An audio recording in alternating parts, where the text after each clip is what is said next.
Please be seated. அப்படி உட்கார்ந்து கொள்ளுங்கள்.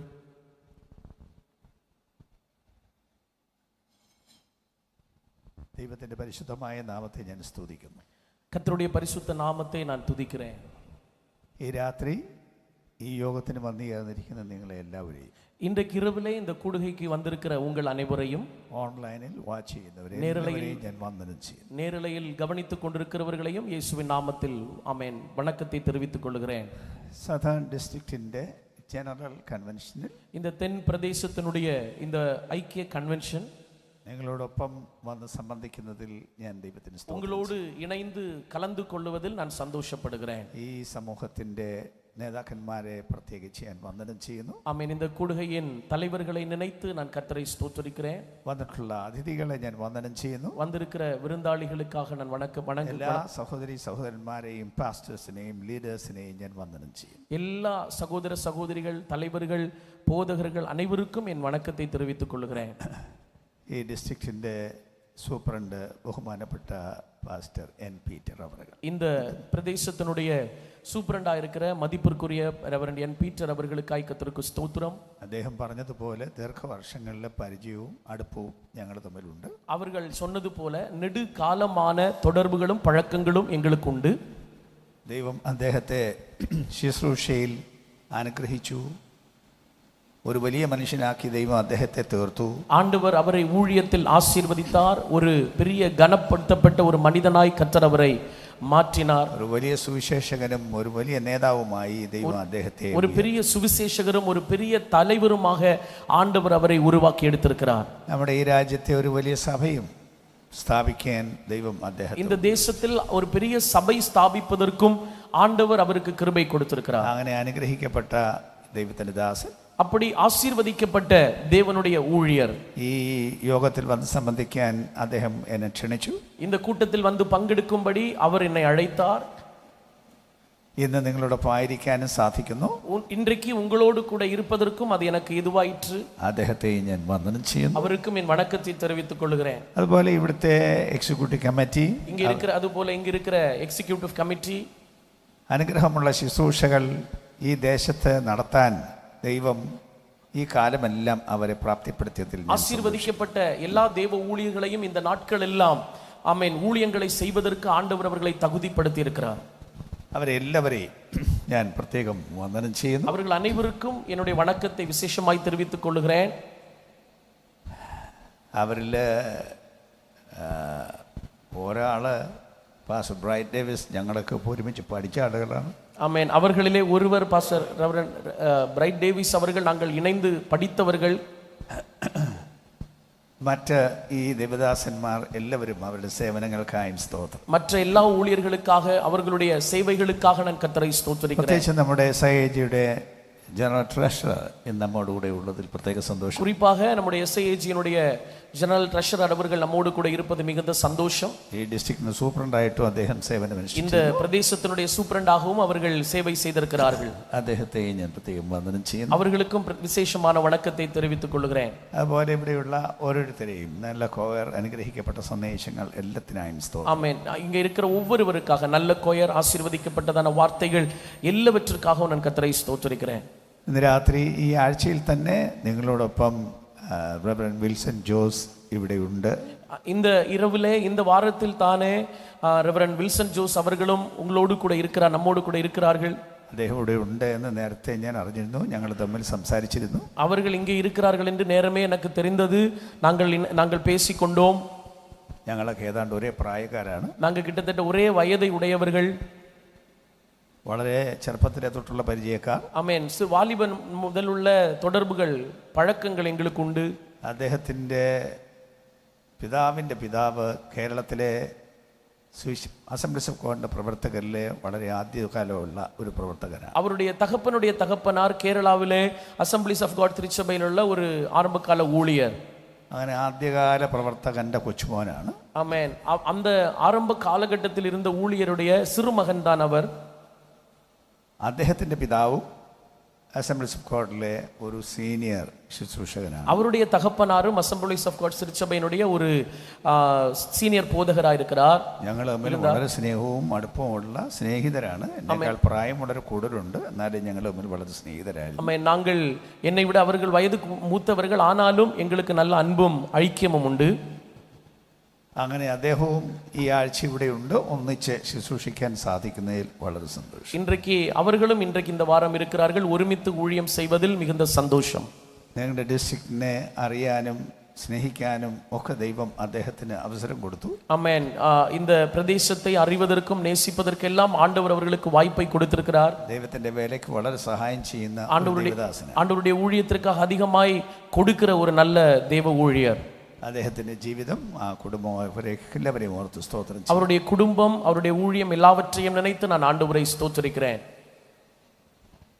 സദേൺ ഡിസ്ട്രിക്റ്റ് വാസ്തവത്തിൽ ഒരു സമയത്ത് മലയാളം ഡിസ്ട്രിക്റ്റിന്റെ ഭാഗമായിരുന്നു. இந்த தென் பிரதேசம் ஒரு காலகட்டத்தில் உண்மையிலே மலையாள டிஸ்ட்ரிக்டோடைய சேர்ந்து இசைந்திருந்த ஒரு, அந்த പേര് മലയാളം ഡിസ്ട്രിക്റ്റ് എന്നല്ലായിരുന്നു, സൗത്ത് വെസ്റ്റ് ഡിസ്ട്രിക്റ്റ് എന്നാണ് പേര്. ஆனால் அதனுடைய பெயர் அப்பொழுது மலையாளம் டிஸ்ட்ரிக்ட் அல்ல, சவுத் வெஸ்ட் டிஸ்ட்ரிக்ட் என்று அறியப்பட்டது. അപ്പോൾ അങ്ങനെ ഇതെല്ലാം കൂടെ ഒന്നായിരുന്ന കാലത്ത് ഇവിടെയൊക്കെ പ്രസംഗിക്കാൻ ഞാൻ ആദ്യകാലത്ത് വന്നിട്ടുണ്ട്. அப்படி ஒன்றாக இருந்த காலகட்டங்களில் எல்லாம் இங்கே இந்த பகுதிகளுக்கெல்லாம் ஆண்டவருடைய வார்த்தைகளை சொல்லுவதற்கு நான் வந்திருக்கிறேன். പാസ്റ്റർ പീറ്ററിന്റെ മാതൃസഭയിലും ഒക്കെ വന്ന് പ്രസംഗിച്ചത് ഞാൻ ഓർക്കുന്നു. ஆமென். பாஸ்டர் பீட்டர் அவர்களுடைய தாய் சபையிலெல்லாம் நான் வந்திருக்கிறேன். ഏതായാലും ഇന്ന് രാത്രി ദൈവത്തിന്റെ വചനത്തിന്റെ അടുക്കിലേക്ക് നമ്മൾ വന്നിരിക്കുകയാണ്. ஆமென். எதுவா இருந்தாலும் இன்றைக்கு இரவு ஆண்டவருடைய வார்த்தைகள் பகுதிகளுக்கு நேராக நாம் வந்திருக்கிறோம். വചനത്തിലേക്ക് നാം പോവുകയാണ്. வசனத்திற்கு நேராக நம்முடைய கவனத்தை திருப்பிக் கொள்ளலாம். ഞങ്ങളുടെ പിതാവേ, ഇന്ന് രാത്രി അങ്ങയുടെ മഹത്വം ഞങ്ങളുടെ നടുവിൽ അയക്കണമേ. எங்கள் பிதாவே, இன்றைக்கு இரவில் உம்முடைய மகிமையை எங்கள் நடுவிலே அனுப்புங்க. അങ്ങയുടെ വചനം ഞങ്ങൾക്ക് തരണമേ. உம்முடைய வசனத்தை எங்களுக்கு தாரும். അങ്ങയ്ക്ക് എന്ത് സാധിക്കാനുണ്ടോ അത് ഇന്ന് രാത്രി സാധിക്കണമേ. நீர் எதை செய்ய வேண்டும் என்று இருக்கிறீரோ அதை நீர் இன்றைக்கு செய்வீராக. അങ്ങയുടെ പുത്രനെ ഉയർത്തുവാൻ അടിയങ്ങൾക്ക് കൃപ തരണമേ. உம்முடைய குமாரனை உயர்த்துவதற்கு எங்களுக்கு கிருபையை தாரும். ഇന്ന് രാത്രി ഞങ്ങളെ പ്രത്യേക ആത്മാവിനാൽ സന്ദർശിക്കണമേ. இன்றைக்கு இரவிலே உம்முடைய விசேஷித்த ஆவியினால் எங்களை சந்திக்க வேண்டும். ഈ വചനം ആരെല്ലാം കേൾക്കുന്നോ, இந்த வசனத்தை யாரெல்லாம் கவனிக்கிறார்களோ അവരുടെ മേൽ ദൈവകൃപയുടെ വ്യാപാരം അയക്കണമേ. அவர் மேலெல்லாம் தேவ கிருபையினுடைய ஒரு தொடுதல் உண்டாவதாக. ഞങ്ങളെ അങ്ങയുടെ മഹത്വത്തിനായി ഒരുക്കണമേ. எங்களை உம்முடைய மகிமைக்காக ஆயத்தப்படுத்தும். യേശു ക്രിസ്തുവിൻ നാമത്തിൽ. இயேசு கிறிஸ்துவின் நாமத்தில். ആമേൻ. ஆமென். ഇന്ന് കർത്താവായ യേശു ക്രിസ്തുവിന്റെ മടങ്ങി വരവിനെ കുറിച്ച് പ്രസംഗിക്കണം എന്നാണ് എന്നോട് ആവശ്യപ്പെട്ടത്. ஆமென். இன்றைக்கு ஆண்டவராகிய இயேசு கிறிஸ்துவினுடைய திரும்பி வருதலை, அதாவது வருகையை குறித்து பேச வேண்டும் என்று என்னிடத்தில் தெரிவித்திருந்தார்கள். അതുകൊണ്ട് അതിനായിട്ട് ഞാൻ തുനിയുകയാണ്. அதற்காக நான் இப்பொழுது ஆயத்தப்படுகிறேன். ഞാൻ അന്ത്യകാല സംഭവങ്ങളെ സംബന്ധിച്ചും ഒക്കെ പലപ്പോഴും പ്രസംഗിക്കാറുണ്ട്. நான் கடைசி கால சம்பவங்களை குறித்தெல்லாம் பல நேரங்களில் பிரசங்கிப்பதுண்டு. അതുകൊണ്ട് ഇന്ന് കൃത്യമായിട്ട് യേശു ക്രിസ്തുവിന്റെ വരവിനെ കുറിച്ചൊരു അല്പകാര്യം നിങ്ങളോട് പറയാൻ പോകും. ஆனால் இன்றைக்கு தெளிவாக இயேசு கிறிஸ்துவின் வருகையை குறித்த சில காரியங்களை உங்களோடு பேச விரும்புகிறேன். വേദപുസ്തകത്തിലെ ഏറ്റവും പ്രധാനപ്പെട്ട ഒരു കാര്യമാണ്, வேத புத்தகத்தில் மிகவும் முக்கியமான ஒரு காரியம்தான் യേശു ക്രിസ്തുവിന്റെ വരവ്. இயேசு கிறிஸ்துவினுடைய வருகை. ഒരു വാക്യം വായിച്ചുകൊണ്ട് നമുക്ക് തുടങ്ങാം. ஒரு வசனத்தை வாசித்து நாம் ஆரம்பிக்கலாம். വെളിപ്പാട് പുസ്തകം வெளிப்படுத்தின விசேஷம் 1-ാം അധ്യായത്തിന്റെ 7-ാമത്തെ വാക്യം. 1-ஆம் அதிகாரத்தின் 7-ஆம் வசனம். இதோ மேகங்களுடனே வருகிறார், கண்கள் யாவும் அவரை காணும், அவரை குத்தினவர்களும் அவரை காண்பார்கள், பூமியின் கோத்திரத்தார் எல்லாம் அவரை பார்த்து புலம்புவார்கள். அப்படியே ஆகும். ஆமென். വെളിപ്പാട് പുസ്തകത്തിൻ്റെ ഏറ്റവും പ്രധാനപ്പെട്ട ആശയം, വിഷയം ഇതാണ്. வெளிப்படுத்தின விசேஷத்தினுடைய மிக முக்கியமான ஒரு பொருள் என்னவென்றால் இதுதான். വെളിപ്പാട് പുസ്തകം വേദപുസ്തകത്തിലെ അവസാനത്തെ പുസ്തകമാണെന്ന് നിങ്ങൾക്കറിയാം. வெளிப்படுத்தின விசேஷம் வேத புத்தகத்தினுடைய கடைசி புத்தகம் என்று நீங்கள் அறிந்திருக்கிறீர்கள். അത് മേലാൽ സംഭവിപ്പാനുള്ള കാര്യമാണ് എന്ന് 1-ാം അധ്യായത്തിന്റെ 1-ാം വാക്യം പറയും. 1-வது அதிகாரத்தில் 1-ஆம் வசனத்தில் நாம் வாசிக்கிறோம், இனிமேல் சம்பவிப்பது என்று அது சொல்லப்பட்டிருக்கிறது. പുസ്തകം പൊതുവെ എല്ലാം മേലാൽ സംഭവിപ്പാനുള്ള കാര്യമാണ്. அந்த புஸ்தகத்தில் இருக்கிற பொதுவாகவே இருக்கிற எல்லாமே இனி சம்பவிக்க வேண்டியவைகள். ആ സംഭവത്തിന്റെ ഏറ്റവും പ്രധാനപ്പെട്ട കാര്യമാണ് ഈ 7-ാം വാക്യം പറയുന്നത്. அந்த சம்பவத்தினுடைய மிக முக்கியமான ஒரு காரியம்தான் இந்த 7ஆம் வசனத்தில் சொல்லப்பட்டிருக்கிறது. വായിക്കുന്നത് ഇങ്ങനെയാണ്. அதில் நாம் இப்படி வாசிக்கிறோம், ഇതാ അവൻ മേഘാരൂഢനായി വരുന്നു. இதோ மேகங்களுடனே வருகிறார். അവൻ എന്നവിടെ പറഞ്ഞിരിക്കുന്നതിന് മുമ്പിലത്തെ വാക്യങ്ങളുടെ വെളിച്ചത്തിലാണ്. ஆமென். அவர் என்று சொல்லுகிறது அதுக்கு முந்தின வசனத்தின் அடிப்படையில். അതിന് 5 മുതലുള്ള വാക്യങ്ങളിൽ ആ ആളിനെ കുറിച്ച് പറയുന്നു. அந்த 5 முதலுள்ள வசனங்களில் அது யார் அவர் வருகிறார் என்பதை குறித்து சொல்லப்பட்டிருக்கிறது. സ്നേഹിക്കുന്നവന് നമ്മുടെ പാപം പോക്കി നമ്മെ തന്റെ രക്തത്താൽ വിടുവിച്ച് പിതാവായ ദൈവത്തിന്റെ മേൽ രാജ്യവും പുരോഹിതന്മാരും ആക്കി തീർത്തവൻ. நம்மை நேசிக்கிறவர் நம்மேல் அன்பு கூர்ந்து நமக்காக இரத்தம் சிந்தி பாவங்களர் நம்மை சுத்திகரித்து தம்முடைய பிதாவாகிய தேவனுக்கு முன்பாக நம்மை ராஜாக்களும் ஆசாரியமாய் நிறுத்தின தேவன். അത് യേശുവാണ് എന്ന് അവിടെ പറഞ്ഞിട്ടുണ്ട്. அது இயேசுதான் என்று அங்கே சொல்லப்பட்டிருக்கிறது. അത് പറഞ്ഞിട്ട് പറയുകയാണ്, ഇതാ അവൻ മേഘാരൂഢനായി. இவைகளை சொல்லிட்டு சொல்லுகிறார், இதோ மேகங்களுடனே அவர் வருகிறார். മേഘാരൂഢനായി വരുന്നു. மேகங்களுடனே அவர் வருகிறார் എന്ന് പറഞ്ഞാൽ മേഘത്തിൽ കയറി വരുന്നു. அப்படி என்றால் மேகத்தில் ஏறி அவர் வருகிறார். അങ്ങനെയാണ് യേശു വരാൻ പോകുന്നത്. அப்படிதான் இயேசு வரப்போகிறார். എന്താണെന്നോ ആ പറയുന്നതിന്റെ അർത്ഥം? இப்படி சொல்லப்படுகிறதனுடைய பொருள் என்ன, அர்த்தம் என்ன? അതിനോട് ബന്ധപ്പെട്ട വേറെ വാക്യങ്ങളുണ്ട്. இதோடு தொடர்புடைய வேறு வசனங்கள் இருக்கிறது. അപ്പോസ്തലപ്രവൃത്തി 1-ാം അധ്യായം, அப்போஸ்தலர் நடபடிகள் 1ஆம் அதிகாரம், അതിന്റെ 9 മുതൽ 11 വരെയുള്ള വാക്യങ്ങൾ നമ്മൾ വായിക്കുമ്പോൾ அதனுடைய 9 முதல் 11 வரைக்குள்ள வசனங்களை வாசிக்கும் பொழுது യേശു സ്വർഗത്തിലേക്ക് പോകുന്ന സമയം, இயேசு பரம் ஏறுகிற நேரத்தில் നാം വായിക്കുന്നത് യേശു തന്റെ ശിഷ്യന്മാരുമായിട്ട് സംസാരിച്ചുകൊണ്ട് നിൽക്കുക. இயேசு தன்னுடைய சீஷர்களோடு பேசிக் கொண்டிருக்கிறார். അങ്ങനെ സംസാരിച്ചുകൊണ്ടിരിക്കുമ്പോൾ அப்படி பேசிக் கொண்டிருக்கும் பொழுது യേശു പൊങ്ങി പൊങ്ങി മേപ്പോട്ടങ്ങ് இயேசு அப்படி உயர்ந்து உயர்ந்து மேலே ஏறி போயிட்டார். മേപ്പോട്ടങ്ങ് പോയി. அவர் மேலே ஏறி போயிட்டார். മേഘത്തിനപ്പുറത്തേക്ക് പോയി. மேகத்துக்கு மேலாக எடுத்துக்கொள்ளப்பட்டார். മേഘം അവനെ മൂടി. மேகம் அவரை மூடிக்கொண்டது. പിന്നെ അവർ കണ്ടില്ല.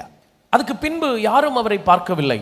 അങ്ങനെ ശിഷ്യന്മാരുടെ കൂടെ നിന്ന് യേശു പൊങ്ങി മേഘത്തിനപ്പുറത്തേക്ക് പോയി. ஆமென். அந்த சீஷர்களோடு நின்ற இயேசு உயர்ந்து அந்த மேகத்திற்கு அப்புறமாய் அவர் போனார். ഒരു അലങ്കാര ഭാഷയിൽ പറഞ്ഞാൽ മേഘം അവനെ കൊണ്ടുപോയി എന്ന് പറയാം. இன்னும் ஒரு அலங்காரமா அந்த வார்த்தையை சொல்ல வேண்டுமேயானால் மேகம் அவரை கொண்டு போயிற்று என்று சொல்லலாம். മേഘത്തിനപ്പുറത്തേക്ക് പോയി. மேகத்துக்கு அப்பார் அவர் போய்விட்டார். എന്നാൽ ഒരു ദിവസം വരുന്നു, ஆனால் ஒரு நாள் வருகிறது, ആ മേഘം അവിടത്തെ തിരിച്ചു കൊണ്ടുവരാൻ പോകും. அந்த மேகம் அவரை திரும்ப கொண்டு வர ആ போகிறது. മേഘത്തിൽ കയറി വരുന്നു. அந்த மேகத்தில் ஏறி அவர் வருகிறார்.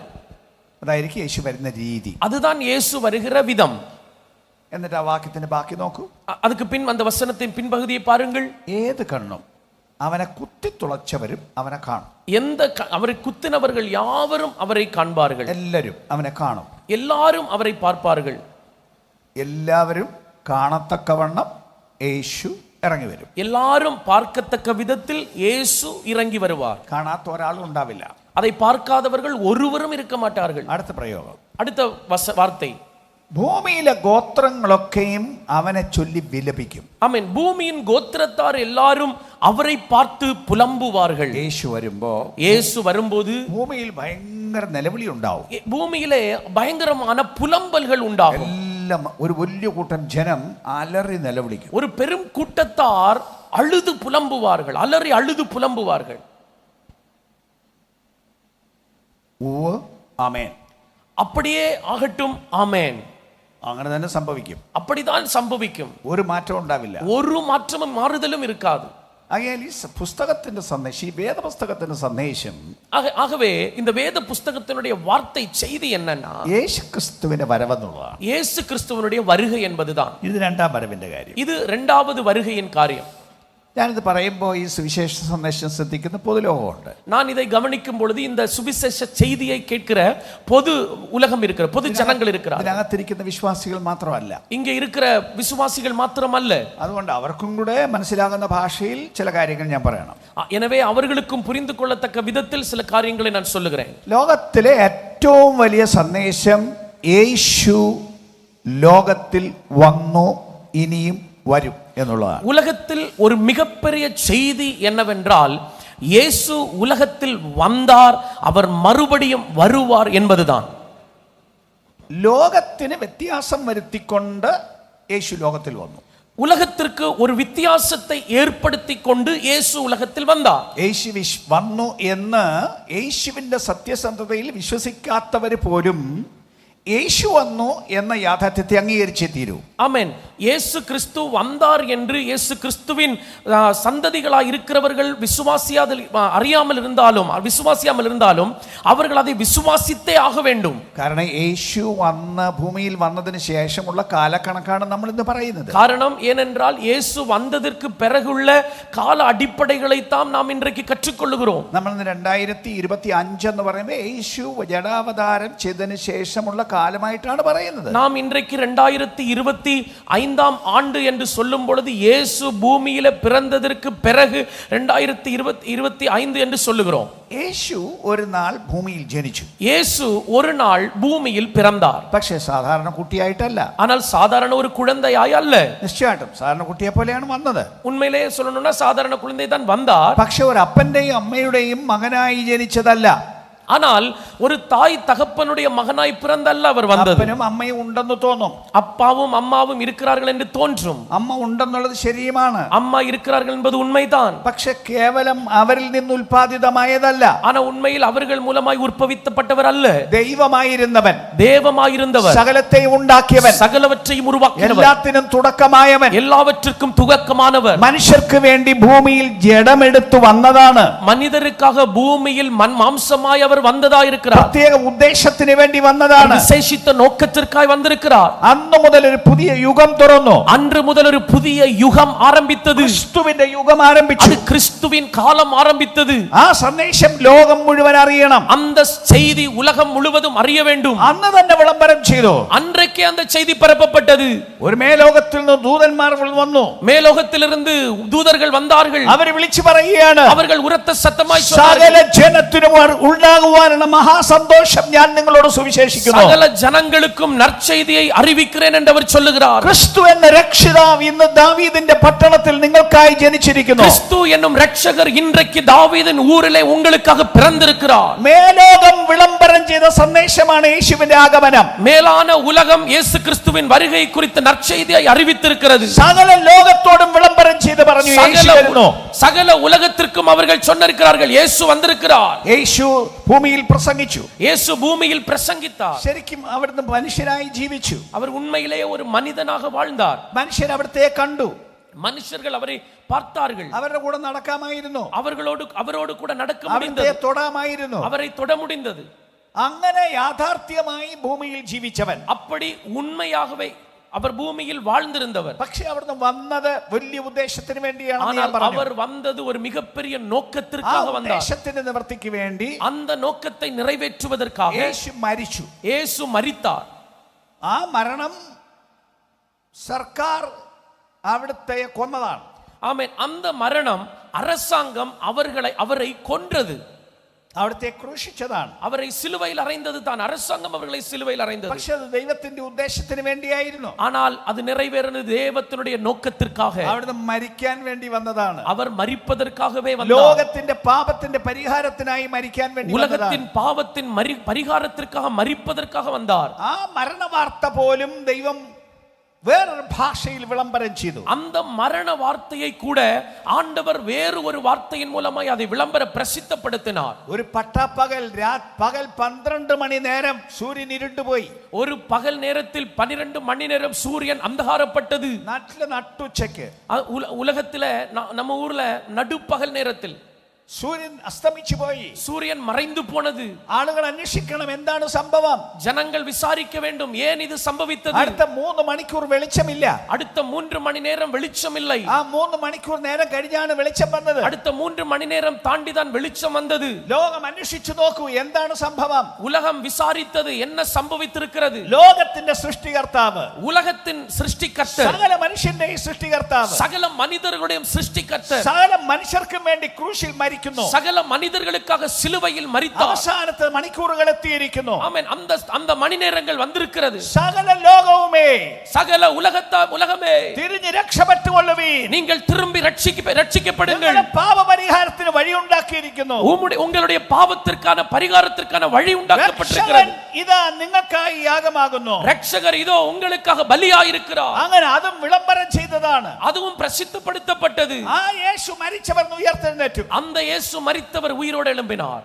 സ്വർഗ്ഗത്തിലേക്ക് ആരോഹണം ചെയ്തു. பரலோகத்திற்கு எடுத்துக் ആ கொள்ளப்பட்டார். യേശു പോകുമ്പോൾ പറഞ്ഞു, அந்த இயேசு போகும் பொழுது சொன்னார், പോകുന്നതിന് മുമ്പ് പറഞ്ഞു, அவர் போறதுக்கு முன்பு சொன்னார். യോഹന്നാന്റെ സുവിശേഷം 14-ാം അധ്യായം யோவான் எழுதின சுவிசேஷம் 14-ാം அதிகாரம் 1 മുതൽ 3 വരെയുള്ള വാക്യങ്ങളിൽ 1 முதல் 3 വசനங்களை വാசிக்கும் യേശു பொழுது തന്റെ ശിഷ്യന്മാരോട് പറയുകയാണ്, இயேசு தன்னுடைய சீஷர்களிடத்தில் சொல்லுகிறார், ഞാൻ പോവാണ്. நான் போகிறேன். ഇത്രയും നാളും ഞാൻ നിങ്ങളുടെ കൂടെ ഇരുന്നു. இவ்வளவு நாட்கள் நான் உங்களோடு இருந்தேன். ഇനി ഞാൻ പോവാണ്. இனி நான் போகிறேன். പക്ഷേ ഞാൻ പോയാൽ, ஆனா நான் போனால் ഞാൻ തിരിച്ചു വരും. நான் திரும்ப வருவேன். ഞാൻ പോകുന്ന ഒരു കാര്യം ചെയ്യാൻ വേണ്ടിയാണ്. நான் ஒரு காரியத்தை செய்வதற்காக போகிறேன்.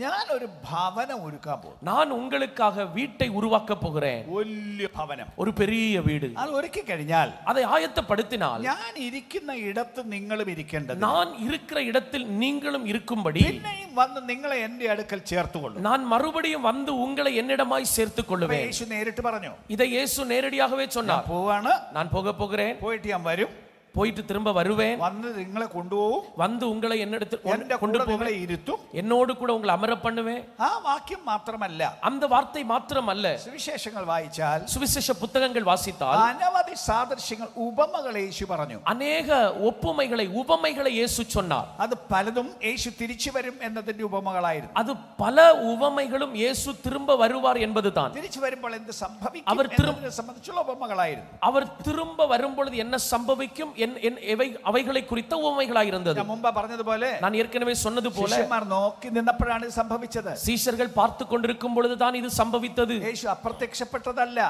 இயேசு காணாமல் போனதல்ல.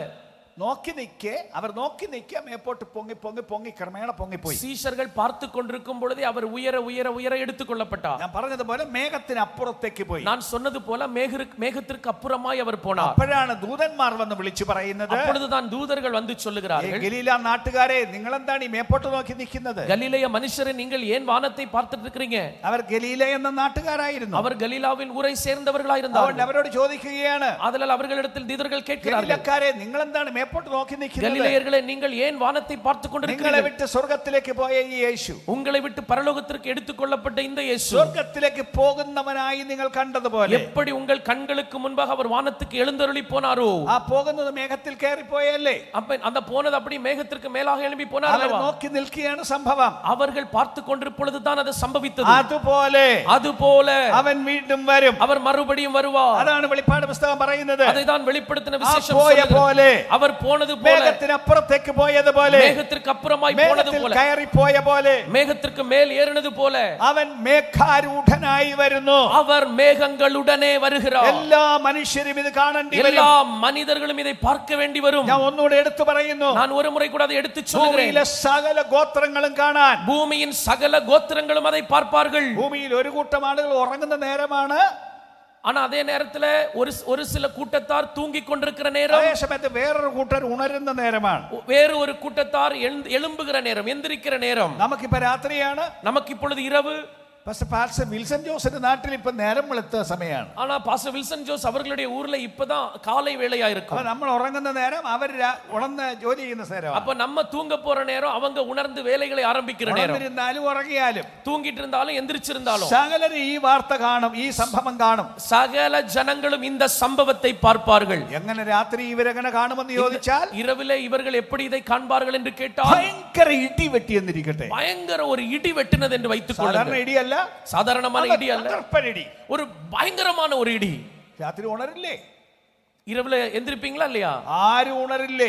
எல்லாரும் எழும்புவீங்க தானே? അതിനോടുകൂടെ വലിയ സംഭവങ്ങൾ കൂടെ നടന്നാലോ? அப்ப அதோடு கூட பெரிய பயங்கரமான சம்பவங்கள் நடந்தாலோ? വീടിന് പുറത്തിറങ്ങി നോക്കില്ലേ? வீட்டுக்கு வெளியே வந்து பார்ப்பீர்கள் அல்லவா? പുറത്തിറങ്ങി നോക്കുമ്പോൾ, வெளியே வந்து பார்க்கும் பொழுது, ഒരുത്തൻ സ്വർഗ്ഗത്തിൽ നിന്ന് ഇറങ്ങി വന്നിരിക്കുന്നു. இதோ ஒருவர் பரலோகத்திலிருந்து இறங்கி வருகிறார். സേനയോടുകൂടെ ഇറങ്ങി വന്നിരിക്കുന്നു. சேனைகளோடு அவர் இறங்கி வந்திருக்கிறார். ആഘോഷത്തോടെ ഇറങ്ങി വന്നിരിക്കുന്നു. ஆமென். ஒரு ஜெய கம்பீரத்தோடு அவர் வருகிறார். അട്ടഹാസങ്ങളോടെ ഇറങ്ങി വന്നിരിക്കുന്നു. பயங்கரமான ஆர்ப்பரிப்போடு வருகிறார். கோடி கோடி தூதന്മാരുടെ ശബ്ദത്തോടെ വരുന്നു. கோடி கோடி தூதர்களுடைய சத்தத்தோடு சத்தத்தோடு அவர் வருகிறார். അവർ നോക്കിയപ്പോൾ ഒരുത്തൻ താഴോട്ട് വരുന്നു. அவன் பார்த்த பொழுது ஒருவர் இறங்கி வருகிறார். അവർ കണ്ടാൽ அவர்கள் அந்த கண்களால் അവരെ കേട്ടിട്ടുള്ള ഒരാൾ, அவர்கள் அவரை குறித்து கேள்விப்பட்டவர்கள். പ്രത്യേകിച്ച് ഈ സംഭവം പ്രത്യേകമായി നടക്കാൻ പോകുന്നത്, இந்த சம்பவம் விசேஷமாய் நடக்க போகிறது. ഭൂമിയിലേക്ക് വരുമെങ്കിലും അതിന്റെ കൃത്യസ്ഥാനം യെരുശലേമാണ്. பூமியில நம்ம சொல்ல வேண்டுமேனால் அது அதனுடைய சரியான இடம் எருசலேம். യേശു അവിടെയാണ് മരിച്ചത്. இயேசு அங்கேதான் மரித்தார். അവിടുന്നാണ് സ്വർഗ്ഗത്തിലേക്ക് പോയത്. அங்கிருந்து தான் பரத்திற்கு எடுத்துக்கொள்ளப்பட்டார். അവിടുത്തെ നാട്ടുകാർക്ക് യേശുവിന്റെ വാർത്ത അറിയാം. அந்த ஊர் ஜனங்களுக்கு இயேசுவின் செய்தி தெரியும். ഇന്നും അവിടുത്തെ ആളുകൾ ഈ യേശുവിനെ ദൈവമായി അംഗീകരിക്കുന്നില്ല. இன்றைக்கும் அந்த ஊர் ஜனங்கள் இயேசுவை தெய்வமாக ஏற்றுக்கொள்ளவில்லை. അവനെ മനുഷ്യനായി മാത്രമേ അവർ അംഗീകരിക്കുന്നുള്ളൂ. அவர்கள் அவரை ஒரு மனிதனாக மாத்திரம் தான் அங்கீகரிக்கிறார்கள். അവിടെ വെച്ചാണ് യേശുവിനെ ക്രൂശിച്ചത്. அங்கே வைத்து தான் இந்த இயேசுவை சிலுவையில் அறைந்தார்கள். ആ കൈകളിൽ ആണി അടിച്ചത്, அந்த കരങ്ങളിൽ ആണി அறைந்தது, ആ കാലുകളിൽ ആണി അടിച്ചത്, அந்த കാലുകളിൽ ആണികൾ, തലയിൽ മുൾക്കിരീടം വെച്ച് അടിച്ചത്, அந்த சிரசில் முட்கிரீடம் சூட்டப்பட்டது. അവർ നോക്കുമ്പോൾ அவர்கள் பார்க்கும்போது അവര് തളച്ച് കുത്തി തുളച്ചവൻ, ஆமென், அவர்கள் കുത്തിനിറച്ചവൻ, அவருடைய கரங்களில் ஆணி அடித்தவர்கள், വിലാപ്പുറത്ത് കുത്തി തുറന്നവൻ, அவருடைய விலாவை குத்தி துறந்தவர்கள், ആകാശം തുറന്നിറങ്ങി വരുന്നു, ஆகாயத்தை திறந்தவர் வருகிறார். കേട്ടിട്ടുള്ള ആ ചരിത്രം, அவர்கள் கேட்டுட்டுள்ள கேள்விப்பட்ட அந்த சரித்திரம் ഇറങ്ങി വരുന്നു. அதே நபர் இறங்கி வருகிறார். അവർ വരുമെന്ന് അവർ പ്രതീക്ഷിച്ചില്ല. அவர் வருவார் என்று இவர்கள் எதிர்பார்க்கவில்லை. അവർ ദൈവമാണെന്ന് അവർ വിശ്വസിച്ചില്ല. அவரை தெய்வமாக இவர்கள் விசுவாசிக்கவில்லை. അവർ ദൈവ ദൂഷകൻ എന്നാണ് പറഞ്ഞത്. அவர் தேவனை தூஷித்தவர் என்று சொல்லப்பட்டது. എന്നാൽ ഈ ദൂതഗണത്തോടെ ഇറങ്ങി വരുമ്പോൾ, ஆனால் இவர் தூதர்களோடு இறங்கி வரும் பொழுது അവർ പ്രതീക്ഷിക്കാത്തവൻ വരുന്നു. அவர்கள் எதிர்பார்க்காதவர் வருகிறார். അവിടുത്തെ ഒരു നാമം അവിടുത്തെ മേൽ എഴുതിയിരിക്കുന്നു. அவருடைய மேல் ஒரு நாமம் எழுதப்பட்டிருக்கிறது. രാജാതി രാജാവ്, ராஜாதி ராஜா, കർത്താതി കർത്താവ്, கர்த்தாதி கர்த்தர், ഭയങ്കര ഭരണകർത്താവ്, ஆமென், ஆளுகை செய்கிறவர், ലോകം മുഴുവൻ ഭരിക്കാനുള്ളവൻ, உலகத்தை முழுவதும் ஆளுகை செய்கிறவர். അങ്ങനെ അവർ നോക്കുമ്പോൾ, அப்படி அவர்கள் பார்க்கும்போது ഒരു രാജാവ് വരുന്നു. இதோ ஒரு ராஜா வருகிறார். ലോകത്തെ ഭരിക്കാൻ വരുന്നു. உலகத்தை ஆளுகை செய்யும்படி, അവരെ ഭരിക്കാൻ വരുന്നു. அவர்களை ஆளுகை செய்யும்படி അതിനവർ തയ്യാറായിട്ടില്ല. ஆனால் அவர்களோ ஆயத்தமாகவில்லை. അവൻ വരുമെന്ന് അവർ വിചാരിച്ചില്ല. அவர் வருவார் என்று இவர்கள் எதிர்பார்க்கவில்லை. അവിടുന്ന് വന്നു. ஆனால் அவர் வந்தார். ആ വരവ് കാണുമ്പോൾ அந்த வரவை பார்க்கும் பொழுது അലറി നിലവിളിക്കും. எல்லாரும் അലറിക്കൊണ്ട് പുലമ്പുവാர்கள்.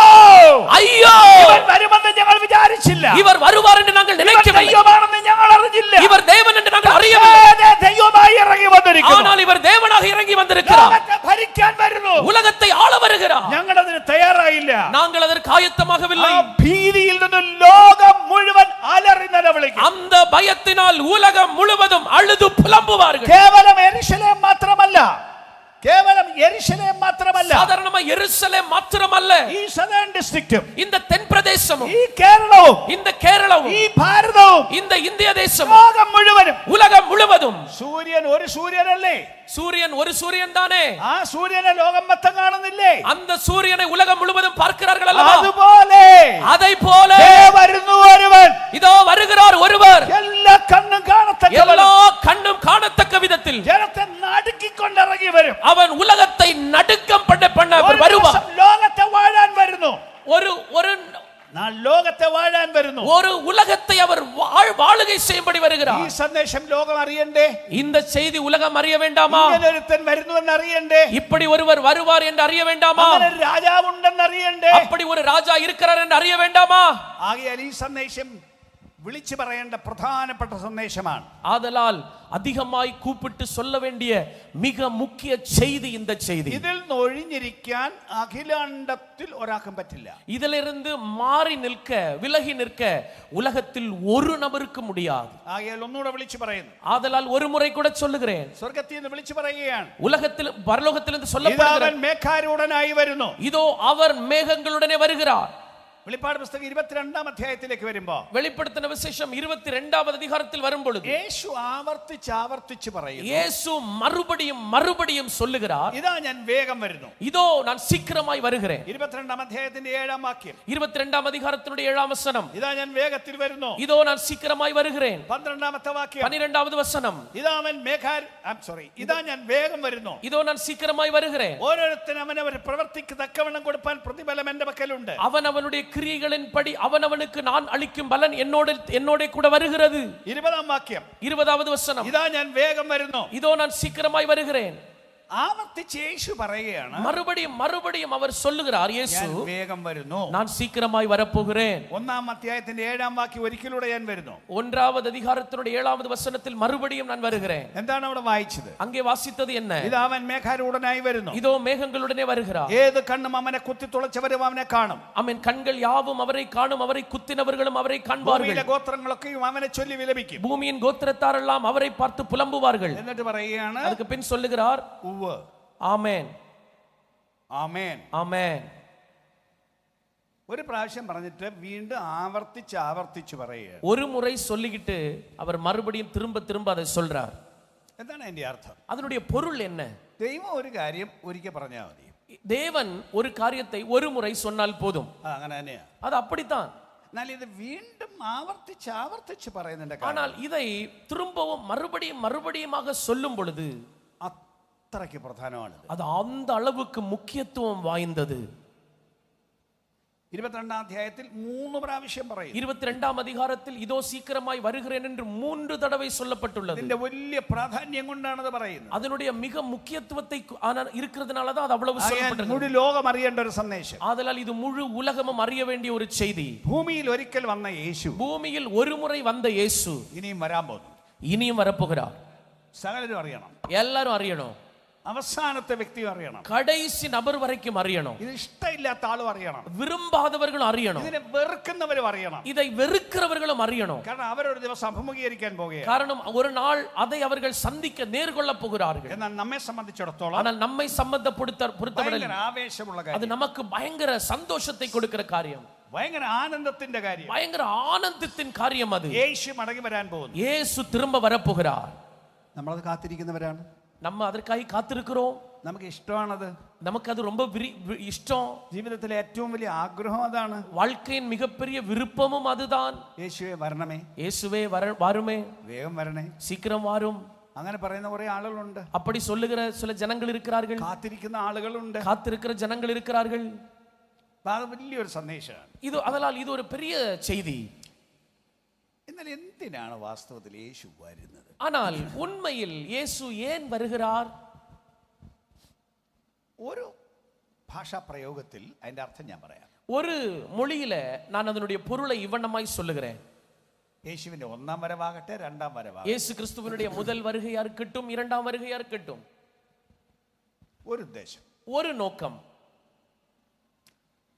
അതിങ്ങനെ പറയാം. அது இப்படி சொல்றேன். ദൈവത്തിന്റെ രാജ്യം സ്ഥാപിക്കാൻ യേശു വരും. அவருடைய ராஜ்யத்தை ஸ்தாபிக்கும்படிதான் அவர் வரப்போகிறார். യേശു ആദ്യം വന്നത് എന്തിനാണ്? இயேசு முதலாவது எதற்காக வந்தார்? യേശു ഭൂമിയിൽ വന്നപ്പോൾ പ്രസംഗിച്ച പ്രസംഗം എന്താണെന്നറിയോ? இயேசு பூமியில் வந்த பொழுது அவர் பேசின வார்த்தைகள் என்னவென்று உங்களுக்கு தெரியுமா? പ്രസംഗത്തിന്റെ മുഴുവൻ കേന്ദ്ര വിഷയം ഒന്നായിരുന്നു. ஆமென். பிரசங்கத்தினுடைய முழு பிரசங்கத்தினுடைய முக்கியமான காரியம் ஒன்றுதான்.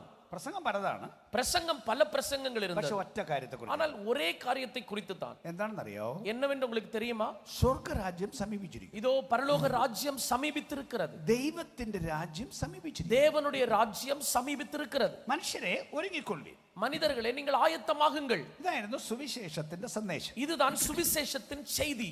ദൈവത്തിന്റെ രാജ്യം വരുന്നു. தேவனுடைய ராஜ்யம் வரப்போகிறது. എല്ലാ മനുഷ്യരോടും വിളിച്ചു പറയുക. எல்லா மனிதர்களிடத்திலும் அதை கூப்பிட்டு சொல்லப்படுகிறது.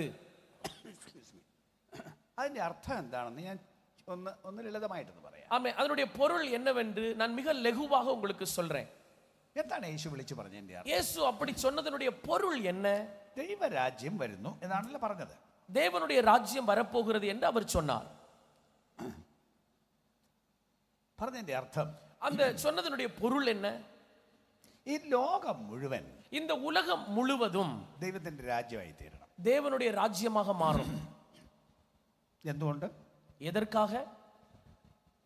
ഈ ലോകം ഉണ്ടാക്കിയത് ദൈവമാണ്. இந்த உலகத்தை உருவாக்கினவர் தேவன். ആ സൃഷ്ടികർത്താവാണ് യേശു. அந்த சிருஷ்டிகர்த்தா தான் இயேசு. ആദിയിൽ വചനമുണ്ടായിരുന്നു. ஆதியில் வார்த்தை இருந்தது. വചനം ദൈവത്തോടു കൂടെയായിരുന്നു. அந்த வார்த்தை தேவனோடு கூட വചനം இருந்தது. ദൈവമായിരുന്നു. அந்த வார்த்தை தேவனாயிருந்தது. ആ വചനം ജഡമായി തീർന്നു. அந்த வார்த்தை മാംസமாகி അവൻ മുഖാന്തരം സകല ഉളവായി. அவர் மூலமாய் சகலமும் உருவாக்கப்பட்டு ഒന്നും അവിടുത്തെ കൂടാതെ ഉളവായിട്ടില്ല. உருவானதொன்றும் அவரை அல்லாமல் உருவாகவில்லை. അപ്പൊ അങ്ങനെ സകലത്തെയും ഉണ്ടാക്കിയ യേശു, அப்படி சகலவற்றையும் உருவாக்கின இயேசு, സകലത്തെയും ഉണ്ടാക്കിയ ദൈവം, சகலத்தையும் உருவாக்கின தெய்வன். മാത്രമല്ല ഇവിടുത്തെ എല്ലാത്തിനും എല്ലാം കൊടുക്കുന്നത് ആരാണ്? அது மாத்திரமல்ல, இந்த உலகத்தில் இருக்கிற எல்லாவற்றிற்கும் எல்லாவற்றையும் கொடுக்கிறவர் யார்? കുടിക്കാൻ വെള്ളം വേണ്ടേ? குடிப்பதற்கு தண்ணீர் வேண்டாமா? ആര് വെള്ളം കൊടുക്കും? யார் தண்ணீர் கொடுப்பா? പഞ്ചായത്തുകാർ വെള്ളം കൊണ്ടുവന്ന് തരുന്നുണ്ടായിരിക്കും. பஞ்சாயத்துக்காரங்க கொஞ்சம் தண்ணீர் கொண்டு தருவாங்களா இருக்கலாம். പക്ഷെ വെള്ളം അവരുണ്ടാക്കിയതല്ലോ. ஆனால் வெள்ளம் தண்ணீரை அவர்கள் உருவாக்குனதில்லையே. ജീവിക്കുന്ന എല്ലാ സ്ഥലത്തും വെള്ളം ഭൂമിയിൽ ദൈവം ഉണ്ടാക്കി വെച്ചിട്ടുണ്ട്. மனிதர்கள் வாழுகிற எல்லா இடங்களும் பூமியில் ஆண்டவர் தண்ணீரை ஏற்படுத்தி வைத்திருக்கிறார் அல்லவா? നമ്മുടെ നാട്ടിൽ എല്ലായിടത്തും കിണറില്ലേ?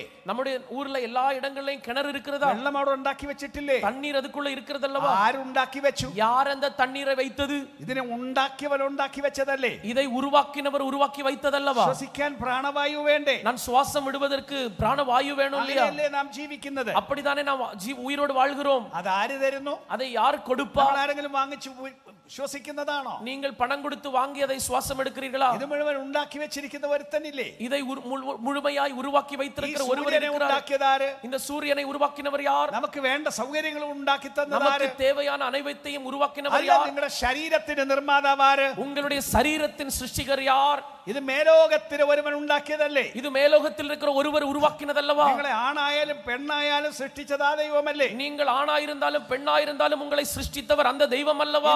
സ്ഥാപിച്ചു വെച്ച കഴിവുകൾ മുഴുവൻ അവിടുത്തെ വകയല്ലേ?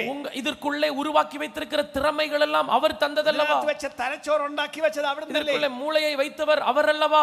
നിങ്ങളുടെ അപ്പനോ അമ്മയോ തീരുമാനിക്കാമായിരുന്നോ നിങ്ങൾക്ക് എത്ര ബുദ്ധി വേണമെന്ന്? உங்களுடைய தாய் தகப்பனால் தீர்மானம் பண்ண முடிந்திருக்குமா உங்களுக்கு எவ்வளவு ஞானம் வேண்டும் என்று? ആണാണോ പെണ്ണായിട്ട് ജനിക്കണമെന്ന് അപ്പനോ അമ്മയ്ക്കോ തീരുമാനിക്കാമായിരുന്നുവോ? நீங்கள் ஆணாய் பிறக்க வேண்டுமா பெண்ணாய் பிறக்க வேண்டுமா என்று உங்கள் தாய் தகப்பனால் தீர்மானம் பண்ணிருக்க முடியுமா? ദൈവത്തിന്റെ സൃഷ്ടിയല്ലേ?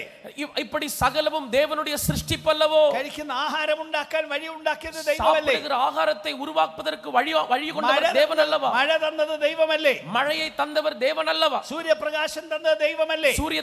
சூரியனுடைய வெளிச்சத்தை தந்தவர் தேவன் அல்லவா? അങ്ങനെ ഇതെല്ലാം ഉണ്ടാക്കിയത് ദൈവമാണെങ്കിൽ, அப்படி இவைகள் எல்லாம் உருவாக்கினவர் தேவனாயிருந்தால், വേണ്ടതെല്ലാം കൊടുക്കുന്നത് ദൈവമാണെങ്കിൽ, தேவையானதை எல்லாம் தருகிறவர் தேவனாயிருந்தால், ഇതിനെ ഭരിക്കേണ്ടത് ആരുടെ അവകാശമാണ്? இதை ஆளுகை செய்ய வேண்டியவர் யாருடைய உரிமை? ഇതിനെ ഭരിക്കേണ്ടത് உருவாக்கினவர் தான் அல்லவா இதை ஆளுகை செய்யணும். പുലർത്തുന്നവനല്ലേ ഇതിനെ ഭരിക്കേണ്ടത്? ஆமென். தேவைகளை சந்திக்கிறவர் அல்லவா இதை ஆளுகை செய்யணும். ലോകത്തിൽ സംഭവിക്കേണ്ട കാര്യം അതാണ്. உலகத்தில் சம்பவிக்க வேண்டியவை அதுதான். ലോകത്തെ ഉണ്ടാക്കിയവൻ ഇതിനെ ഭരിക്കണം. உலகத்தை உருவாக்கினவர் தான் அதை ஆளுகை செய்யணும். ലോകത്തിന് വേണ്ടത് കൊടുക്കുന്നവൻ ഇതിനെ ഭരിക്കണം. உலகத்திற்கு தேவையானவைகளை கொடுக்கிறவர் அதை ஆளுகை செய்யணும்.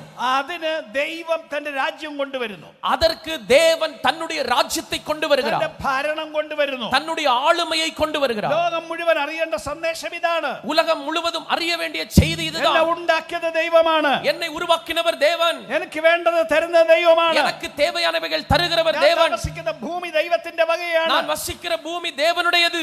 ഞാൻ ശ്വസിക്കുന്ന പ്രാണവായു நான் ദൈവത്തിന്റേതാണ്. சுவாசிக்கிற வாயு தேவனுடைய உருவாக்கினது. ഭൂമിയിലെ സകല സൃഷ്ടികളും ദൈവത്തിന്റെ இந்த വകയാണ്. பூமியின் சகல சிருஷ்டிப்புகளும் தேவனுடையவைகள். അങ്ങാണ് ഉടമസ്ഥൻ. அவர்தான் சொந்தக்காரர். അങ്ങാണ് ഇതിന്റെ മുഴുവൻ യജമാനൻ. அவர்தான் இதற்கு முழுமைக்கும் எஜமானர். അങ്ങ് ഭരിക്കണം. அவர் ஆளுகை செய்ய வேண்டும். ഇത് മനുഷ്യൻ തിരിച്ചറിയേണ്ട യാഥാർത്ഥ്യമാണ്. இது மனிதன் புரிந்து கொள்ள வேண்டிய மிக உண்மை. ഇവിടുത്തെ ഭൂമിയിലെ മനുഷ്യൻ ഇത് അറിയുന്നില്ല. ஆனால் இன்றைக்கு மனிதன் இதை உணர்வதில்லை. തിരിച്ചറിയുന്നില്ല. இந்த உண்மை அவன் அறிவதில்லை. അറിந்தாലും അവിടുത്തെ ഭരണത്തിന് വിട്ടുകൊടുക്കുന്നില്ല. அவருடைய ஆளுமைக்கு தன்னை விட்டுக் கொடுப்பதில்லை. യേശു വന്നതിന്റെ ഉദ്ദേശം, ஆனால் இயேசு வந்ததனுடைய நோக்கம் ഈ രാജ്യം സ്ഥാപിക്കാൻ, இந்த ராஜ்யத்தை ஸ்தாபிப்பதற்கு. എന്ന് പറയുമ്പോൾ വേറെ അർത്ഥത്തിൽ ഞാൻ പറയട്ടെ. ஆமென். இதை இன்னொரு அர்த்தத்தில் நான் சொல்லுகிறேன். ഇപ്പോ ഭാരതം ഒരു രാജ്യം. இப்பொழுது இந்தியா நம்முடைய தேசம் ஒரு ராஜ்யம்.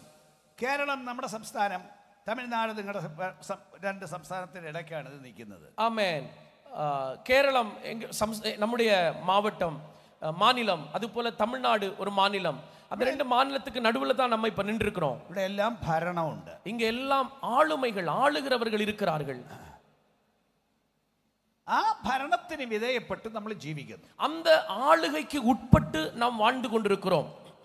ഈ രാജ്യത്ത് ജീവിക്കണമെങ്കിൽ ആ ഭരണത്തിനനുസരിച്ച് ജീവിക്കണം. இந்த ராஜ்யத்தில் நாம் வாழ வேண்டுமேயானால் அவருடைய சட்டதிட்டங்களுக்கு கீழ்ப்படிந்து வாழ வேண்டும். എന്നാലും ഞാൻ ഒന്നുകൂടെ പറയുന്നു, ஆனாலும் நான் ஒரு முறை கூட சொல்லுகிறேன், നമുക്ക് വേണ്ടതെല്ലാം തരാൻ സർക്കാരിനെ കൊണ്ട് പറ്റില്ല. நமக்கு தேவையானவைகளை எல்லாம் தருவதற்கு அரசாங்கத்தால் முடியாது. സർക്കാർ ഒന്നും ചെയ്യുന്നില്ല എന്നല്ല ഞാൻ പറയുന്നതിന്റെ അർത്ഥം. ஆமென். அதனுடைய அர்த்தம் அரசாங்கம் எதுவும் செய்யவில்லை என்று அல்ல. സർക്കാർ ചെയ്യാൻ കഴിയുന്നതെല്ലാം ചെയ്യുന്നു. அவர்களால் அரசாங்கத்தால் முடிவதை எல்லாம் அவர்கள் செய்கிறார்கள். മനുഷ്യന്റെ അടിസ്ഥാന ആവശ്യം നിവർത്തിക്കാൻ ഭൂമിയിൽ ഒരു സർക്കാരിനും കഴിയില്ല. ஆனால் மனிதனுடைய அடிப்படை தேவைகளை சந்திப்பதற்கு பூமியின் எந்த அரசாங்கத்தாலும் முடியாது. തെളിച്ചു പറഞ്ഞാൽ, தெளிவாய் சொன்னால், മനുഷ്യന് വെള്ളം കൊടുക്കാൻ സർക്കാരിന് കഴിയില്ല. மனிதர்களுக்கு தண்ணீர் கொடுக்க அரசாங்கத்தால் முடியாது. മനുഷ്യന് പ്രാണവായു കൊടുക്കാൻ സർക്കാരിന് കഴിയില്ല. ஆமென். மனிதர்களுக்கு ஜீவ சுவாசத்தை கொடுக்க அரசாங்கத்தால் முடியாது. സൂര്യപ്രകാശം കൊടുക്കാൻ സർക്കാരിന് കഴിയില്ല. சூரியனுடைய வெளிச்சத்தை கொடுக்க அரசாங்கத்தால் முடியாது. ഇത് മുഴുവൻ കൊടുക്കാൻ കഴിയുന്ന ഒരു ഭരണകർത്താവുണ്ട്. இதை முழுமையாய் கொடுக்க வல்லமையுள்ள ஒரே ஒரு ஆளுநர் இருக்கிறார். അത് ദൈവമാണ്. அது தேவனாயிருக்கிறார். അത് യേശുവാണ്. அது இயேசு. ആ യേശു ഭരിക്കണം. அந்த இயேசு ஆளுகை செய்ய வேண்டும். ഭാരത സർക്കാരിന് കീഴ്പ്പെടുന്ന ജനമല്ലേ നമ്മൾ? இந்திய அரசாங்கத்திற்கு கீழ்ப்படுகிற ஜனம் அல்லவா நம்ம? സംസ്ഥാന സർക്കാരുകൾക്ക് വിധേയപ്പെട്ടല്ലേ നമ്മൾ ഇവിടെ ജീവിക്കുന്നത്? ஆமென். உங்களுடைய மாநில அரசாங்கத்திற்கு உட்பட்டல்லவா நாம் இங்கே வாழ்ந்து கொண்டிருக்கிறோம். അങ്ങനെയെങ്കിൽ മേലോക സർക്കാരിന്, அப்படியானால் உலக அரசாங்கத்திற்கு, നമ്മളെ ഉണ്ടാക്കിയ സർക്കാരിന്, நம்மை உருவாக்கின அரசாங்கத்திற்கு, നമുക്ക് കഴിവുകൾ തരുന്ന സർക്കാരിന്, நமக்கு திறமைகளை தருகிற அரசாங்கத்திற்கு വിധേയപ്പെട്ട് മനുഷ്യൻ ജീവിക്കണ്ടേ? ஆமென். உட்பட்டு நாம் வாழ வேண்டாமா? എന്ന് മാത്രമല്ല, அது மாத்திரமல்ல, ഇപ്പൊ രാജ്യമുണ്ടെന്ന് പറയുമ്പോൾ, இப்போ ராஜ்யம் இருக்கிறது என்று சொல்லும்போ, രാജ്യത്ത് ഭരണമുണ്ടെന്ന് പറയുമ്പോൾ, ராஜ்யத்தில் ஆளுகை இருக்கிறது என்று சொல்லும்போ, എന്തിനെയാണ് ഭരിക്കുന്നത്? எவைகளை அவர் ஆளுகை செய்ய போகிறார்? ഇവിടെ ആകാശത്ത് പറക്കുന്ന പക്ഷികളെ ഭരിക്കാൻ സർക്കാരിന് കഴിയുമോ? இந்த பூமியில பறக்கிற பறவைகளை ஆளுகை செய்ய அரசாங்கத்தால் முடியுமா? സർക്കാർ പറയുകയാണ് അടുത്ത രാജ്യത്തേക്ക്, ഈ രാജ്യത്തേക്ക്, അങ്ങേ രാജ്യത്തെ പക്ഷികൾ കയറാൻ പാടില്ല എന്ന് പറഞ്ഞു. ஒருவேளை அரசாங்கம் சொல்லுது மற்ற வேறு ராஜ்யத்தில் உள்ள பறவைகள் இந்த ராஜ்யத்திற்குள் வரக்கூடாது என்று சொன்னால் പക്ഷികൾ കേൾക്കുവോ? பறவைகள் அதை கேட்குமா? പക്ഷികൾ അങ്ങേ രാജ്യത്ത് പോയി എന്ന് പറഞ്ഞ് പോലീസ് അറസ്റ്റ് ചെയ്യുവോ? பறவைகள் மற்ற ராஜ்யத்துக்கு போயிருச்சு என்று சொல்லி போலீஸ்காரங்க கைது பண்ணுவாங்களா? കുറച്ച് അപ്പുറത്ത് സമുദ്രം ഉണ്ടല്ലോ നമുക്ക്. ஆமென். கொஞ்சம் பக்கத்துல நமக்கு கடல் இருக்கிறதல்லவா? കുറച്ച് അപ്പുറത്ത് ശ്രീലങ്കയാണല്ലോ. அதுக்கு கொஞ்சம் நமக்கு தாண்டி ஸ்ரீலங்கா இருக்கிறதல்லவா? ഇവിടുത്തെ മത്സ്യം അങ്ങോട്ട് കേറരുതെന്ന് പറയാൻ പറ്റുമോ? இந்த கடல்ல இருக்கிற மீன் அங்க போக கூடாதுன்னு நம்மள சொல்ல முடியுமா? ഇതിനെല്ലാം തടയാൻ ആർക്കെങ്കിലും കഴിയുമോ? இவைகளை தடை செய்ய யாராலும் கூடுமா? ഭരണം എന്തിന്റെ മേലാണ് നടക്കുന്നത്? இவர்களுடைய ஆளுகை எவைகளின் மேல் நடக்கிறது? മനുഷ്യരുടെ മേലാണ് ഭരണം നടക്കുന്നത്. மனிதர்கள் மேல் தான் இவர்களுடைய ஆளுகை நடக்கிறது. ഒന്നിന്റെ മേലും ഭരണം നടക്കില്ല. வேறு ஒன்றுக்கு மேலும் இவர்களுடைய ஆளுகை இல்லை. അങ്ങനെങ്കിൽ രാജ്യം എന്ന് പറഞ്ഞാൽ വാസ്തവത്തിൽ എന്താണ്? அப்படி என்றால் ராஜ்யம் என்றால் உண்மையில் என்ன? രാജ്യം മനുഷ്യരാണ്. ராஜ்யம் மனிதர்கள். മനുഷ്യരില്ലാത്ത രാജ്യം രാജ്യമല്ല. மனிதர்கள் இல்லாத ராஜ்யம் ராஜ்யம் அல்ல.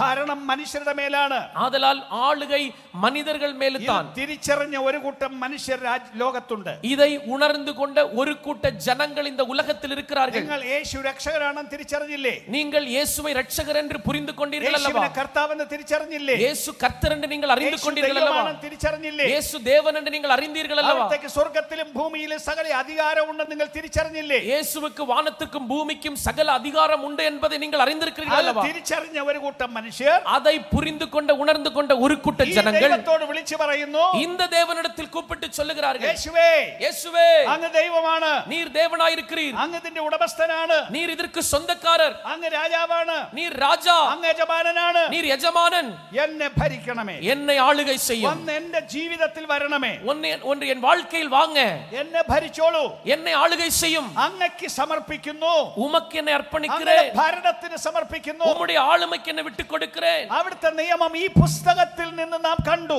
அவருடைய சட்ட திட்டங்களை இந்த புஸ்தகத்திலிருந்து நாம் கண்டிருக்கிறோம், ഇതിൽ നിന്ന് കേട്ടു, இவைகளிலிருந்து கேட்டிருக்கிறோம், ഇത് വിശ്വസിച്ചു, இதை വിശ്വാസിച്ചു, ഇതിന്റെ ശക്തി ജീവിതത്തിലേക്ക് ഇറങ്ങി വന്നു. ஆமென். இதனுடைய வல்லமை வாழ்க்கையில் வந்தது. എന്നിട്ട് നിങ്ങൾ വിളിച്ചു പറഞ്ഞു, அப்படி நாம் சொன்னோம், ഞാൻ അങ്ങയുടെ വക, நான் உம்முடையவன், ഇന്നു മുതൽ അങ്ങയുടെ ഭരണം എന്റെ ജീവിതത്തിൽ നടക്കട്ടെ, இன்றைக்கு முதல் உம்முடைய ஆளுகை என் வாழ்க்கையில் நடக்கட்டும். എനിക്ക് 12 വയസ്സുള്ളപ്പോൾ ഞാനത് വിളിച്ചു പറഞ്ഞു. ஆமென். எனக்கு 12 வயதான பொழுது நான் இதை கூப்பிட்டு சொல்ல നല്ല ஆரம்பித்தேன். വയസ്സായി ജീവിക്കുന്ന കാലത്തും, നല്ല വയസ്സായി ജീവിക്കുന്ന കാലത്തും, நல்ல வயதாയി வாழுகிற காலகட்டத்திலும் ആ ആവേശത്തോടെ വിളിച്ചു പറയും, இன்னும் உற்சாகத்தோட வைராக்கியத்தோட கூப்பிட்டு சொல்றேன், യേശുവേ, இயேசுவே, അങ്ങ് ഭരിക്കണമേ, நீர் ஆளுகை செய்யும், അങ്ങയുടെ ഇഷ്ടം മാത്രം നടക്കണമേ, உம்முடைய விருப்பம் மாத்திரம் വേറെ நடக்கட்டும், ഒന്നും வேண்டாம், வேறு ஒன்றும் வேண்டாம். അങ്ങ് പറയുന്നത് പോലെ ജീവിച്ചോളാം. நீர் சொல்லுகிறது போல நான் வாழலாம். അങ്ങനെ സമ്മതിച്ച ഒരു കൂട്ടം ആളുകളുണ്ട്. அப்படி ஒத்துக்கொண்ட சில ஜனங்கள் இருக்கிறார்கள். അങ്ങനെ ദൈവത്തെ അംഗീകരിച്ചവരുണ്ട്. அப்படி தேவனை ஏற்றுக்கொண்டவர்கள் இருக்கிறார்கள். അവരാണ് ദൈവരാജ്യം. அவர்கள்தான் தேவனுடைய ராஜ்யம். നിങ്ങൾ സമ്മതിച്ചില്ലേ? അത് நீங்கள் அதை ஒத்துக்கொண்டீர்கள் அல்லவா? ആകയാൽ നിങ്ങൾ ദൈവത്തിന്റെ രാജ്യമാണ്. ஆதலால் நீங்கள் தேவனுடைய ராஜ்யமாய் இருக்கிறீர்கள். എന്താണ് പറഞ്ഞതിന്റെ അർത്ഥം ഒന്നുകൂടെ പറയുന്നു. அந்த வார்த்தையினுடைய பொருள் ஒரு முறை கூட நான் சொல்கிறேன். ദൈവത്തെ അനുവദിച്ചു കൊടുത്തില്ലേ? உங்களை ஆளுகை செய்யும்படி தேவனுக்கு அனுமதி கொடுத்தீர்கள் ഇഷ്ടം அல்லவா? വേണ്ടാന്ന് പറഞ്ഞില്ലേ? என் விருப்பம் வேண்டாம் என்று சொன்னீர்கள் அல்லவா? നിന്റെ ഇഷ്ടമായ വചനപ്രകാരം ജീവിച്ചോളാന്ന് പറഞ്ഞില്ലേ? உம்முடைய விருப்பத்தின்படியான உம்முடைய வசனத்தின்படியான வாழ்க்கையை നിങ്ങളുടെ வாழலாம் சொன்னீர்கள். ഭരണകർത്താവ് ദൈവമാണ്. உங்களுடைய ஆளுகிறவர் கர்த்தர். ഈ സർക്കാരിന് വിധേയപ്പെട്ട് നാം ജീവിക്കുമ്പോഴും, இந்த அரசாங்கத்திற்கு ஆமென் உட்பட்டு நாம் வாழும் பொழுது, മേലോക സർക്കാരിന് വിധേയപ്പെട്ട് ஆமென் மேலான அரசாங்கத்திற்கு உட்பட்டு സമ്പൂർണ്ണമായി ജീവിതം യേശുവിന് സമർപ്പിച്ച് பூரணமாய் நம்முடைய வாழ்க்கையை இயேசுவுக்கு ஒப்புக்கொடுத்து, ആ ആളുകളെ വേദപുസ്തകം വിളിക്കുന്നത് அப்படி ஒப்புக்கொடுத்த ஜனங்களை வேதம் கூப்பிடுகிறது ദൈവത്തിന്റെ രാജ്യം എന്നാണ്. தேவனுடைய ராஜ்யம் என்று. ദൈവം നിങ്ങളെ തനിക്ക് രാജ്യമാക്കി. ஆமென் நம்மை தேவனுடைய ராஜ்யமாய் மாற்றினார். അർത്ഥം ഒന്നുകൂടെ പറയുന്നു. அதனுடைய பொருளை ஒன்று கூட சொல்லுறேன். രാജ്യത്തെ സർക്കാർ ഭരിക്കുന്നു. உலகத்தை அரசாங்கம் ஆளுகிறது. എന്നെ മേലോക സർക്കാർ ദൈവം വാഴുന്നു. என்னல் ஆமென் மேலான அரசாங்கத்தின் தேவன் ஆளுகை செய்கிறார். നിങ്ങൾ അങ്ങനെ സമ്മതിച്ചവർ, நீங்கள் அதை சம்மதித்தவர்கள், നിങ്ങളിൽ ഭരിക്കാൻ ദൈവം ഇറങ്ങി വന്നു. உங்களை ஆளுகை செய்யும்படி இயேசு இறங்கி வந்தார். നിങ്ങളെ ദൈവത്തിന്റെ രാജ്യമാക്കി. உங்களை தேவனுடைய ராஜ்யமாய் மாற்றினார். ഇതിനാണ് യേശു വന്നത്. இதற்காகத்தான் இயேசு வந்தார். ഉണ്ടാക്കിയവൻ വന്നു. உருவாக்கினவர் வந்தார். ഈ സത്യം തെളിയിച്ചു തരാൻ. இந்த சத்தியத்தை நமக்கு உறுதிப்படுத்தி சொல்ல, ഉയർത്തെഴുന്നേറ്റ് പോയവൻ, மரித்து உயிரோடு எழும்பி போனவர், ഓരോ വ്യക്തിയുടെയും അകത്ത് വന്ന് താമസിക്കാൻ, ஒவ்வொரு நபர்களுடைய உள்ளத்திற்குள் வந்து வசிக்கிறார். സൗകര്യമുണ്ടാക്കി, அதற்கான சூழ்நிலை உருவாக்கி, മനുഷ്യരെ തന്റെ രാജ്യമാക്കി, மனிதர்களை தன்னுடைய ராஜ்யமாய் എല്ലാ மாற்றி, മനുഷ്യരെയല്ല ഈ സമ്മതിച്ചു കൊടുത്ത எல்லா മனிதர்களையும் அல்ல, அவருக்காக ஒத்துக்கொண்ட விட்டு கொடுத்த மனிதர்களை. ദൈവത്തിന്റെ രാജ്യമുണ്ട്. அப்படி பூமியில் இன்றைக்கு தேவனுடைய ராஜ்யம் இருக்கிறது. ദൈവത്തിന്റെ രാജ്യമല്ലേ നിങ്ങൾ? அந்த தேவனுடைய ராஜ்யம் அல்லவா நீங்கள்? നിങ്ങളുടെ രാജ്യം ദൈവരാജ്യമാണെന്ന് നിങ്ങൾ പറയുന്നില്ലേ? உங்களுடைய ராஜ்யம் தேவனுடைய ராஜ்யம் என்று நீங்கள் சொல்லீர்கள் அல்லவா? അങ്ങനെ രാജ്യം തന്നെ ഉണ്ട്. அப்படி ஒரு ராஜ்யமே இருக்கிறது. അക്ഷരാർത്ഥത്തിൽ അങ്ങനെ ഒരു രാജ്യം തന്നെ ഉണ്ട്. எழுத்தின்படி அப்படி ஒரு ராஜ்யமே இருக்கிறது. അതിനി വരാനുള്ള ഒരു രാജ്യമാണ്. அது ഇനി வரப்போகிற ஒரு ராஜ்யம். അതൊരു മേലോക രാജ്യമാണ്. அது மேலான ராஜ்யம். ഇവിടുത്തെ ലോകത്തെക്കാൾ വലിയ ഒരു ലോകം മേലോകത്തിലുണ്ട്. இந்த உலகத்தை பார்க்கிலும் பெரிய ஒரு உலகம் மேலே இருக்கிறது. മേലോകം കൊണ്ടുവരാൻ പോകുകയാണ്. அந்த மேலோகத்தை கொண்டு வர போகிறார். യേശു പറഞ്ഞു അവിടത്തേക്ക് ഞാൻ നിങ്ങളെ കൊണ്ടുപോകാൻ പോകുകയാണ്. இயேசு சொன்னார், அங்கே நான் உங்களை கொண்டு போக போகிறேன். ആകയാൽ രാജ്യമാക്കി തീർത്തവരെ, அப்படி ராஜ்யமாய் மாற்றப்பட்டவர்கள், ആ ലോകത്തിലേക്ക് കൊണ്ടുപോകാൻ യേശു വരുന്നു. அந்த ராஜ்யத்திற்கு நேராக கொண்டு போக இயேசு வர போகிறார். യേശു വരുന്നതിന്റെ ഉദ്ദേശം இதுதான் இயேசு வருவதற்கான ഒന്നുകൂടെ நோக்கம். പറയുന്നു. ஒரு முறை கூட சொல்றேன். ഇവിടെ വെച്ച് ആര് ദൈവരാജ്യമായി തീർന്നുവോ, இங்கே உலகத்தில் இங்கே இருக்கும் பொழுது யார் தேவனுடைய ராஜ்யமாய் மாறி എന്നെ இருக்கிறார்களோ, വാഴണമേ എന്ന് പറഞ്ഞ് സമ്മതിച്ചു കൊടുത്തുവോ, என்னை ஆளுகை செய்ய வேண்டும் என்று விட்டு கொடுத்தீர்களோ, അങ്ങനെ ജീവിക്കുന്നുവോ, அப்படி வாழுகிறார்களோ, അവർ ദൈവത്തിന്റെ രാജ്യമാണ്. அவர்கள் தேவனுடைய ராஜ்யமாய் இருக்கிறார்கள். നമുക്ക് ഈ ലോകം നിത്യമല്ല. அந்த நமக்கு இந்த உலகம் நித்தியம் அல்ல. ലോകം ആർക്കും നിത്യമല്ല. உலகம் யாருக்குமே நித்தியம் அல்ல. എന്നാൽ നമുക്ക് വേറൊരു ലോകം ഉണ്ട്. ஆனால் நமக்கு வேறு ஒரு உலகம் ആ இருக்கிறது. മേലോക രാജ്യമാണ്. அந்த மேலோக ராஜ்யமாய் ആ இருக்கிறது. രാജ്യത്തിൽ നമ്മളെ ഓഹരിക്കാരാക്കി. அந்த ராஜ்யத்திற்கு நம்மை சுதந்திரவாளிகளாய் യേശു மாற்றி, പറഞ്ഞതുപോലെ, இயேசு சொன்னது போல, ഞാൻ ഇരിക്കുന്ന ഇടത്ത് நான் இருக்கிற വസിக்கிற നിങ്ങളെയും இடத்தில் ഇരുത്തേണ്ടതിന് உங்களையும் வசிக்க பண்ணும்படி വേഗം വന്ന് നിങ്ങളെ എന്റെ അടുക്കൽ நான் ചേർത്തുകൊള്ളും. சீக்கிரமாய் வந்து உங்களை என்னிடத்தில் சேர்த்துக் கொள்ளுவேன். തെസ്സലോനിക്ക ലേഖനത്തിൽ ഇതിനെ വിശദീകരിച്ചിരിക്കുന്നു. தெசலோனிக்கர் நிருபத்தில் இதை தெளிவாய் சொல்லப்பட்டிருக்கிறது. എന്താണ് ആ വാക്യം പറയുന്നത്? என்ன அந்த வார்த்தைகள் சொல்லுகிறது? 1 തെസ്സലോനിക്കർ 4-ാം അധ്യായത്തിന്റെ 1 தெசலோனிக்கர் 4-ஆம் அதிகாரத்தினுடைய ആ വാക്യം ഒന്ന് ശ്രദ്ധിച്ചു കേൾക്കുക. அந்த வசனங்களை கொஞ்சம் கவனிங்க. അവിടെ വിളിച്ചു പറയുന്നത്, அங்கே சொல்லப்பட்டிருக்கிறது, കർത്താവ് തൻ ഗംഭീരനാദത്തോടും ஆண்டவர் தன்னுடைய கம்பீர சத்தத்தோடும், പ്രധാന ദൂതന്റെ ശബ്ദത്തോടും, ஆமென், பிரதான தூதர்களுடைய சத்தத்தோடும், ദൈവത്തിന്റെ കാഹളത്തോടും കൂടെ സ്വർഗ്ഗത്തിൽ தேவ எக்காலத்தோடும் வானத்திலிருந்து இறங்கி வருவார். കേൾക്കണേ, கவனிங்கள். സ്വർഗ്ഗത്തിൽ നിന്ന് ഇറങ്ങി വരും. பரலோக வானத்திலிருந்து இறங்கி வருவார். യേശു സ്വർഗ്ഗത്തിൽ നിന്ന് ഇറങ്ങി വരും. இயேசு வானத்திலிருந்து இறங்கி வருவார். സ്വർഗ്ഗത്തിലേക്ക് പോയി பரலோகத்துக்கு வானத்திற்கு எடுத்துக்கொள்ளப்பட்டார். വരും. அவர் வருவார். ക്രിസ്തുവിൽ മരിച്ചവർ മുമ്പ് ഉയർത്തെഴുന്നേൽക്കും. கிறிஸ்துவில் மரித்தவர்கள் முதலாவது எழுந்திருப்பார்கள். മരിച്ച ഒരു കൂട്ടം മനുഷ്യരെ കുറിച്ച് പറയുന്നതാണത്.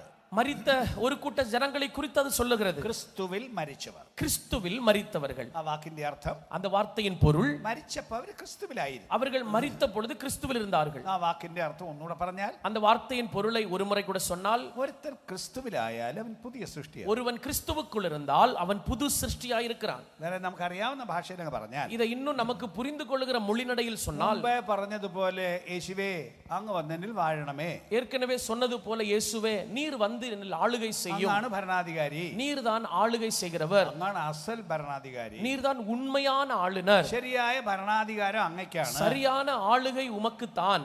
ആ ആളുകൾ அந்த நபர்கள் പിന്നെ ജീവിക്കുന്നത് തന്നിഷ്ടത്തിനല്ല, ஆமென், அதுக்கடுத்து வாழுவது தங்களுடைய விருப்பத்தின்படி அல்ல, തങ്ങളുടെ മോഹത്തിനനുസരിച്ചല്ല, தங்களுடைய ஆசைகளின்படி அல்ல. ദൈവത്തിന്റെ പരിശുദ്ധ വചനമായ ബൈബിളിൽ രേഖപ്പെടുത്തിയിരിക്കുന്ന പ്രകാരം தேவனுடைய பரிசுத்த வசனத்தில் எழுதப்பட்டிருக்கிறதன்படி ദൈവത്തിന്റെ ഇഷ്ടത്തിന് ജീവിക്കുന്നു. தேவனுடைய விருப்பத்திற்கு வாழுகிறார்கள். അവരെ കുറിച്ച് പറയുന്നതാണ്, அவர்களை குறித்து சொல்லுவதுதான் ക്രിസ്തുവിൽ ജീവിക്കുന്നു கிறிஸ்துவில் வாழுகிறார்கள் എന്ന് പറഞ്ഞാൽ ക്രിസ്തുവിന്റെ ഇഷ്ടത്തിന് ജീവിക്കുന്നു. அப்படியானால் கிறிஸ்துவின் விருப்பத்திற்கு வாழுகிறார்கள், ക്രിസ്തുവിന്റെ വചനം അനുസരിച്ച് ജീവിക്കുന്നു. கிறிஸ்துவின் வசனத்தின்படி வாழுகிறார்கள். ക്രിസ്തു അവരിൽ വന്ന് താമസിക്കുന്നു. கிறிஸ்து அவனில் வந்து வாழுகிறார். അവർ ഉയർത്തെഴുന്നേൽക്കും. அவர்கள் உயிரோடு எழும்புவார்கள். മനുഷ്യർ എഴുന്നേറ്റ് വരും. மனிதர்கள் எழும்பி வருவார்கள். ലോകത്തിൽ സംഭവിക്കാനുള്ള വലിയൊരു കാര്യം, உலகத்தில் சம்பவிக்க போகிற ஒரு பெரிய காரியம், മരിച്ച സകല മനുഷ്യരെയും மரித்த சகல மனிதர்களையும் ദൈവം തിരിച്ചു വിളിക്കാൻ പോകുന്നു. ஆண்டவர் திரும்ப கூப்பிட போகிறார். മരിച്ച സകലരും, மரித்த சகலரையும். മരിച്ചതുകൊണ്ട് ആരും അവസാനിക്കില്ല. ஒருவன் மரித்து போனதனால் முடிந்து போகவில்லை. മരിച്ചപ്പോ ഇവിടുന്നൊന്നും മാറി എന്നുള്ളതേ ഉള്ളൂ. மரித்த பொழுது இந்த உலகத்தை விட்டு நீக்கப்பட்டார்கள் என்றுதான் இருக்கிறது. ആ ആത്മാവ് അകത്തെ ആൾ മേപ്പോട്ടങ്ങ് പോകും. அந்த உள்ளான மனுஷன் எடுக்கப்பட்டிருக்கிறது. ശരീരം കൊണ്ടുപോയി കുഴിച്ചിടുകയോ ദഹിപ്പിക്കുകയോ എന്തെങ്കിലും ചെയ്യും. சரீரத்தில் கொண்டு போய் எரிக்கவோ புதைத்தோ போடுகிறார்கள். പക്ഷെ അകത്തെ ആള് എങ്ങോട്ടോ പോയി. ஆனால் உள்ள இருக்கிற மனுஷன் எங்கேயோ போனார். യേശുവിന്റെ കൂടെ ജീവിച്ചവർ യേശുവിന്റെ കൂടെ പോകും. இயேசுவோடு வாழ்ந்தவர் இயேசுவோடு போவாங்க. ആ മനുഷ്യരെ, அந்த மனிதர்களை യേശു വിളിച്ചെഴുന്നേൽപ്പിക്കും. இயேசு திரும்ப கூப்பிட்டு எழுப்புகிறார். എല്ലാ മനുഷ്യരെയും, எல்லா மனிதர்களையும், ഇവരെ മാത്രമല്ല എല്ലാരെയും. இவர்களை மாத்திரமல்ல எல்லாரையும். യോഹന്നാന്റെ സുവിശേഷം 5-ാം അധ്യായം, யோவானின் சுவிசேஷ புத்தகம் 5-ஆம் அதிகாரம் 28-ാം വാക്യം 29-ാം വാക്യം, 28 29 എന്താ അവിടെ പറഞ്ഞറിയോ? என்ன சொல்லுகிறது? ഇതെങ്കിലും ആശ്ചര്യപ്പെടരുത്. ஆமென், நீங்கள் ஆச்சரியப்படக்கூடாது. ഈ പറയുന്ന വാക്ക് കേട്ട് ആശ്ചര്യപ്പെടരുത്. நீங்கள் இப்ப சொல்லுகிறவைகளை குறித்து நீங்கள் ஆச்சரியப்படுத்தக்கூடாது. കല്ലറകളുള്ള എല്ലാവരും, பிரேத குழிகளில் உள்ள அனைவரும் ദൈവപുത്രന്റെ ശബ്ദം കേട്ട് എഴുന്നേറ്റ് വരും. அவருடைய தேவகுமாரனுடைய சத்தத்தை கேட்கிற ஒரு காலம் உண்டு എന്ന് പറഞ്ഞാൽ മരിച്ച സകലരും, அப்படியானால் மரித்த அனைவரும், മരിച്ചവർ വേറെ ഒരു ശബ്ദവും കേൾക്കില്ല. வேறு ஒரு சத்தத்தையும் அவர்கள் கேட்க மாட்டார்கள். അതുവരെ കേട്ടത് അതേ ഉള്ളൂ, പിന്നെ കേൾക്കില്ല. ஆமென், இந்த உலகத்தில் இருக்கும் பொழுது வரைக்கும் கேட்டதுதான். എന്നാൽ മരിച്ചു കഴിഞ്ഞ് ഒരു ശബ്ദം കേൾക്കണം. ஆனால் மரித்ததுக்கு பிறகு அனைவரும் ஒரு சத்தத்தை கேட்டே ஆக வேண்டும். ഉടമസ്ഥനായ യേശുവിന്റെ ശബ്ദം, சொந்தக்காரராகிய இயேசுவின் சத்தம், രക്ഷകനായ യേശുവിന്റെ ശബ്ദം, ரட்சகராகிய இயேசுவின் சத்தம், രാജാവായ യേശുവിന്റെ ശബ്ദം, ராஜாவாகிய இயேசுவின் சத்தம். അവിടുത്തെ ഒരു ശബ്ദം കേൾപ്പിക്കും. அவர் அந்த சத்தத்தை கேட்க பண்ணுவார். മരിച്ച സകലരും മരണത്തിൽ നിന്ന് എഴുന്നേറ്റ് വരും. மரித்த சகலரும் மரணத்திலிருந்து எழும்பி வருவார்கள். ഒരു ശരീരത്തോടെ എഴുന്നേറ്റ് വരും. ஒரு சரீரத்தோடு அவர்கள் எழும்பி வருவார்கள். നിത്യമായി ജീവിക്കാൻ വേണ്ടി എഴുന്നേറ്റ് വരും. நித்தியமாய் வாழ வேண்டி அவர்கள் எழும்பி வருவார்கள். അങ്ങനെ സകലരെയും എഴുന്നേൽപ്പിക്കും. அப்படி சகலரையும் அவர் எழும்ப பண்ணுவார். ഈ പ്രാവശ്യം ആ സമയത്ത് സംഭവിക്കുന്നത്, ஆனால் இந்த நேரத்தில் சம்பவிப்பது, ക്രിസ്തുവിൽ മരിച്ചവർ മുമ്പ് ഉയർത്തെഴുന്നേൽക്കും. கிறிஸ்துவில் மரித்தவர்கள் முதலாவது எழுந்திருப்பார்கள். കുറച്ച് പേര് ജീവനോടിരിക്കും നേരം. ஆமென், அந்த நேரத்தில் அநேகர் உயிரோடு இருப்பார்கள். കുറച്ച് പേരല്ലേ മരിച്ചോളൂ. கொஞ்சம் பேர் தானே மரித்திருப்பார்கள். ബാക്കി ലോകത്തിൽ ഒത്തിരി മനുഷ്യർ ജീവനോടിരിപ്പുണ്ട്. பாக்கி உலகத்தில் அநேக மனிதர்கள் உயிரோடு യേശു இருக்கிறார்கள். വരുന്ന ആ സമയം, இயேசு வருகிற அந்த நேரம், അത് എപ്പോഴാണെന്ന് പറയാൻ അറിയില്ല. அது எப்பொழுது என்று சொல்ல முடியாது. തീയതി പറഞ്ഞിട്ടില്ല. ஆமென், அதை குறித்து தியரி ഏത് சொல்லப்படவில்லை. വർഷമാണെന്ന് പറഞ്ഞിട്ടില്ല. எந்த ஆண்டுகளின் தேதி சொல்லப்படல, ஆண்டு പക്ഷേ അത് சொல்லப்படல. സംഭവിക്കും. ஆனால் அது சம்பவிக்கும். ഇന്നത്തെ കാലമെല്ലാം നോക്കിയാൽ இன்றைக்கு காலத்தில் நடக்கிறவைகளை ഈ பார்த்தால், വേദപുസ്തകം നൽകുന്ന വിശദീകരണം അനുസരിച്ച് இந்த வேத புஸ்தகம் நமக்கு கொடுக்கிற விளக்கத்தின்படி അവിടുന്ന് വരാനുള്ള കാലം അടുത്തിരിക്കുന്നു. அவர் வரப்போகிற காலம் சமீபித்திருக்கிறது. അതിന്റെ ലക്ഷണങ്ങൾ ഭൂമിയിൽ നിറവേറിക്കൊണ്ടിരിക്കുന്നു. அதனுடைய சம்பவங்கள் எல்லாம் பூமியில் நிறைவேறிக் യേശു கொண்டிருக்கிறது. വന്ന ശേഷം സംഭവിക്കാനുള്ള കാര്യങ്ങൾ இயேசு வந்ததுக்கு பிறகு சம்பவிக்க வேண்டிய காரியங்கள் ഇന്ന് അതിനുള്ള തയ്യാറെടുപ്പെല്ലാം ഭൂമിയിൽ നടത്തി இன்றைக்கு அதற்கான കഴിഞ്ഞിരിക്കുകയാണ്. ஆயத்த வேலைகள் எல்லாம் பூமியில் நடந்து கொண்டிருக்கிறது. ആകയാൽ ഒരു കാര്യം തറപ്പിച്ച് പറയാം, ஆகையால் ஒரு காரியத்தை உறுதியாய் சொல்லுகிறேன், ഇനി കാലം അധികം പോവില്ല. இனி காலம் செல்லாது. ഞാൻ വരുമെന്ന് പറഞ്ഞവൻ நான் வருவேன் என்று சொன்னவர் ഈ ആകാശമേഘത്തിൽ വെളിപ്പെടും. இந்த வான மேகத்தில் வெளிப்படுவார். അവിടുത്തെ ശബ്ദം കേൾപ്പിക്കും. அவருடைய சத்தத்தை கேட்க பண்ணுவார். ക്രിസ്തുവിൽ മരിച്ചവർ ഉയർക്കും. கிறிஸ்துவில் மரித்தவர்கள் எழும்புவார்கள். ജീവനോടിരിക്കുന്നവർ, உயிரோடு இருக்கிறவர்கள் ഒരു സെക്കൻഡ് കൊണ്ട് ഈ ശരീരത്തിന് മാറ്റം വരും. இமைப்பொழுதில் சரீரத்தில் அவர்களுக்கு ஒரு மாற்றம் ഈ உண்டாகும். ശരീരം മേപ്പോട്ട് പോകാൻ കൊള്ളില്ല. இந்த சரீரம் மேலோடு போக முடியாது. ഈ ഭൂമിയിൽ ജീവിക്കാനുള്ളതാണ്. இந்த பூமியில் வாழ்வதற்கு தான் இந்த എന്നാൽ ഈ சரீரம். നിത്യ പാർപ്പിടം ഭൂമിയല്ല, ஆனால் நம்முடைய நித்திய வசிப்பிடம் பூமி அல்ல, അത് മേലോകത്തിലൊരിടമാണ്. அது மேலான இடத்தில் இருக்கிறது. അതിന് കൊണ്ടുപോകാൻ ഈ ശരീരം കൊള്ളില്ല. அங்கே கொண்டு போவதற்கு இந்த சரீரத்திற்கு முடியாது. ആകയാൽ ഈ ശരീരത്തിന് മാറ്റം വരുത്തും. ஆனால் இந்த சரீரம் எனவே இந்த சரீரத்திற்கு ஒரு ആ மாற்றம் உண்டு. ലോകത്തിന് ചേരുന്ന ഒരു ശരീരം തരും. அந்த உலகத்திற்கு ஏற்ற ஒரு சரீரத்தை தருவார். അങ്ങനെ മനുഷ്യരെ ഉയർത്തെഴുന്നേൽപ്പിക്കും. அப்படி மனிதர்களை உயிரோடு எழும்ப பண்ணுவார். അതിന്റെ വിശദാംശങ്ങൾ 1 കൊരിന്ത്യർ 15 പറഞ്ഞിട്ടുണ്ട്. அதனுடைய விளக்க 1 கொரிந்தியர் 15ஆம் அதிகாரத்தில் சொல்லப்பட்டிருக்கிறது. അങ്ങനെ மனுஷரை ஒரு செகண்ட் കൊണ്ട് വിളിച്ചെഴുന്നേൽപ്പിക്കും. அப்படி மனிதர்களை ஒரு நொடியிலே அவர்கள் எழும்ப பண்ணுவார்.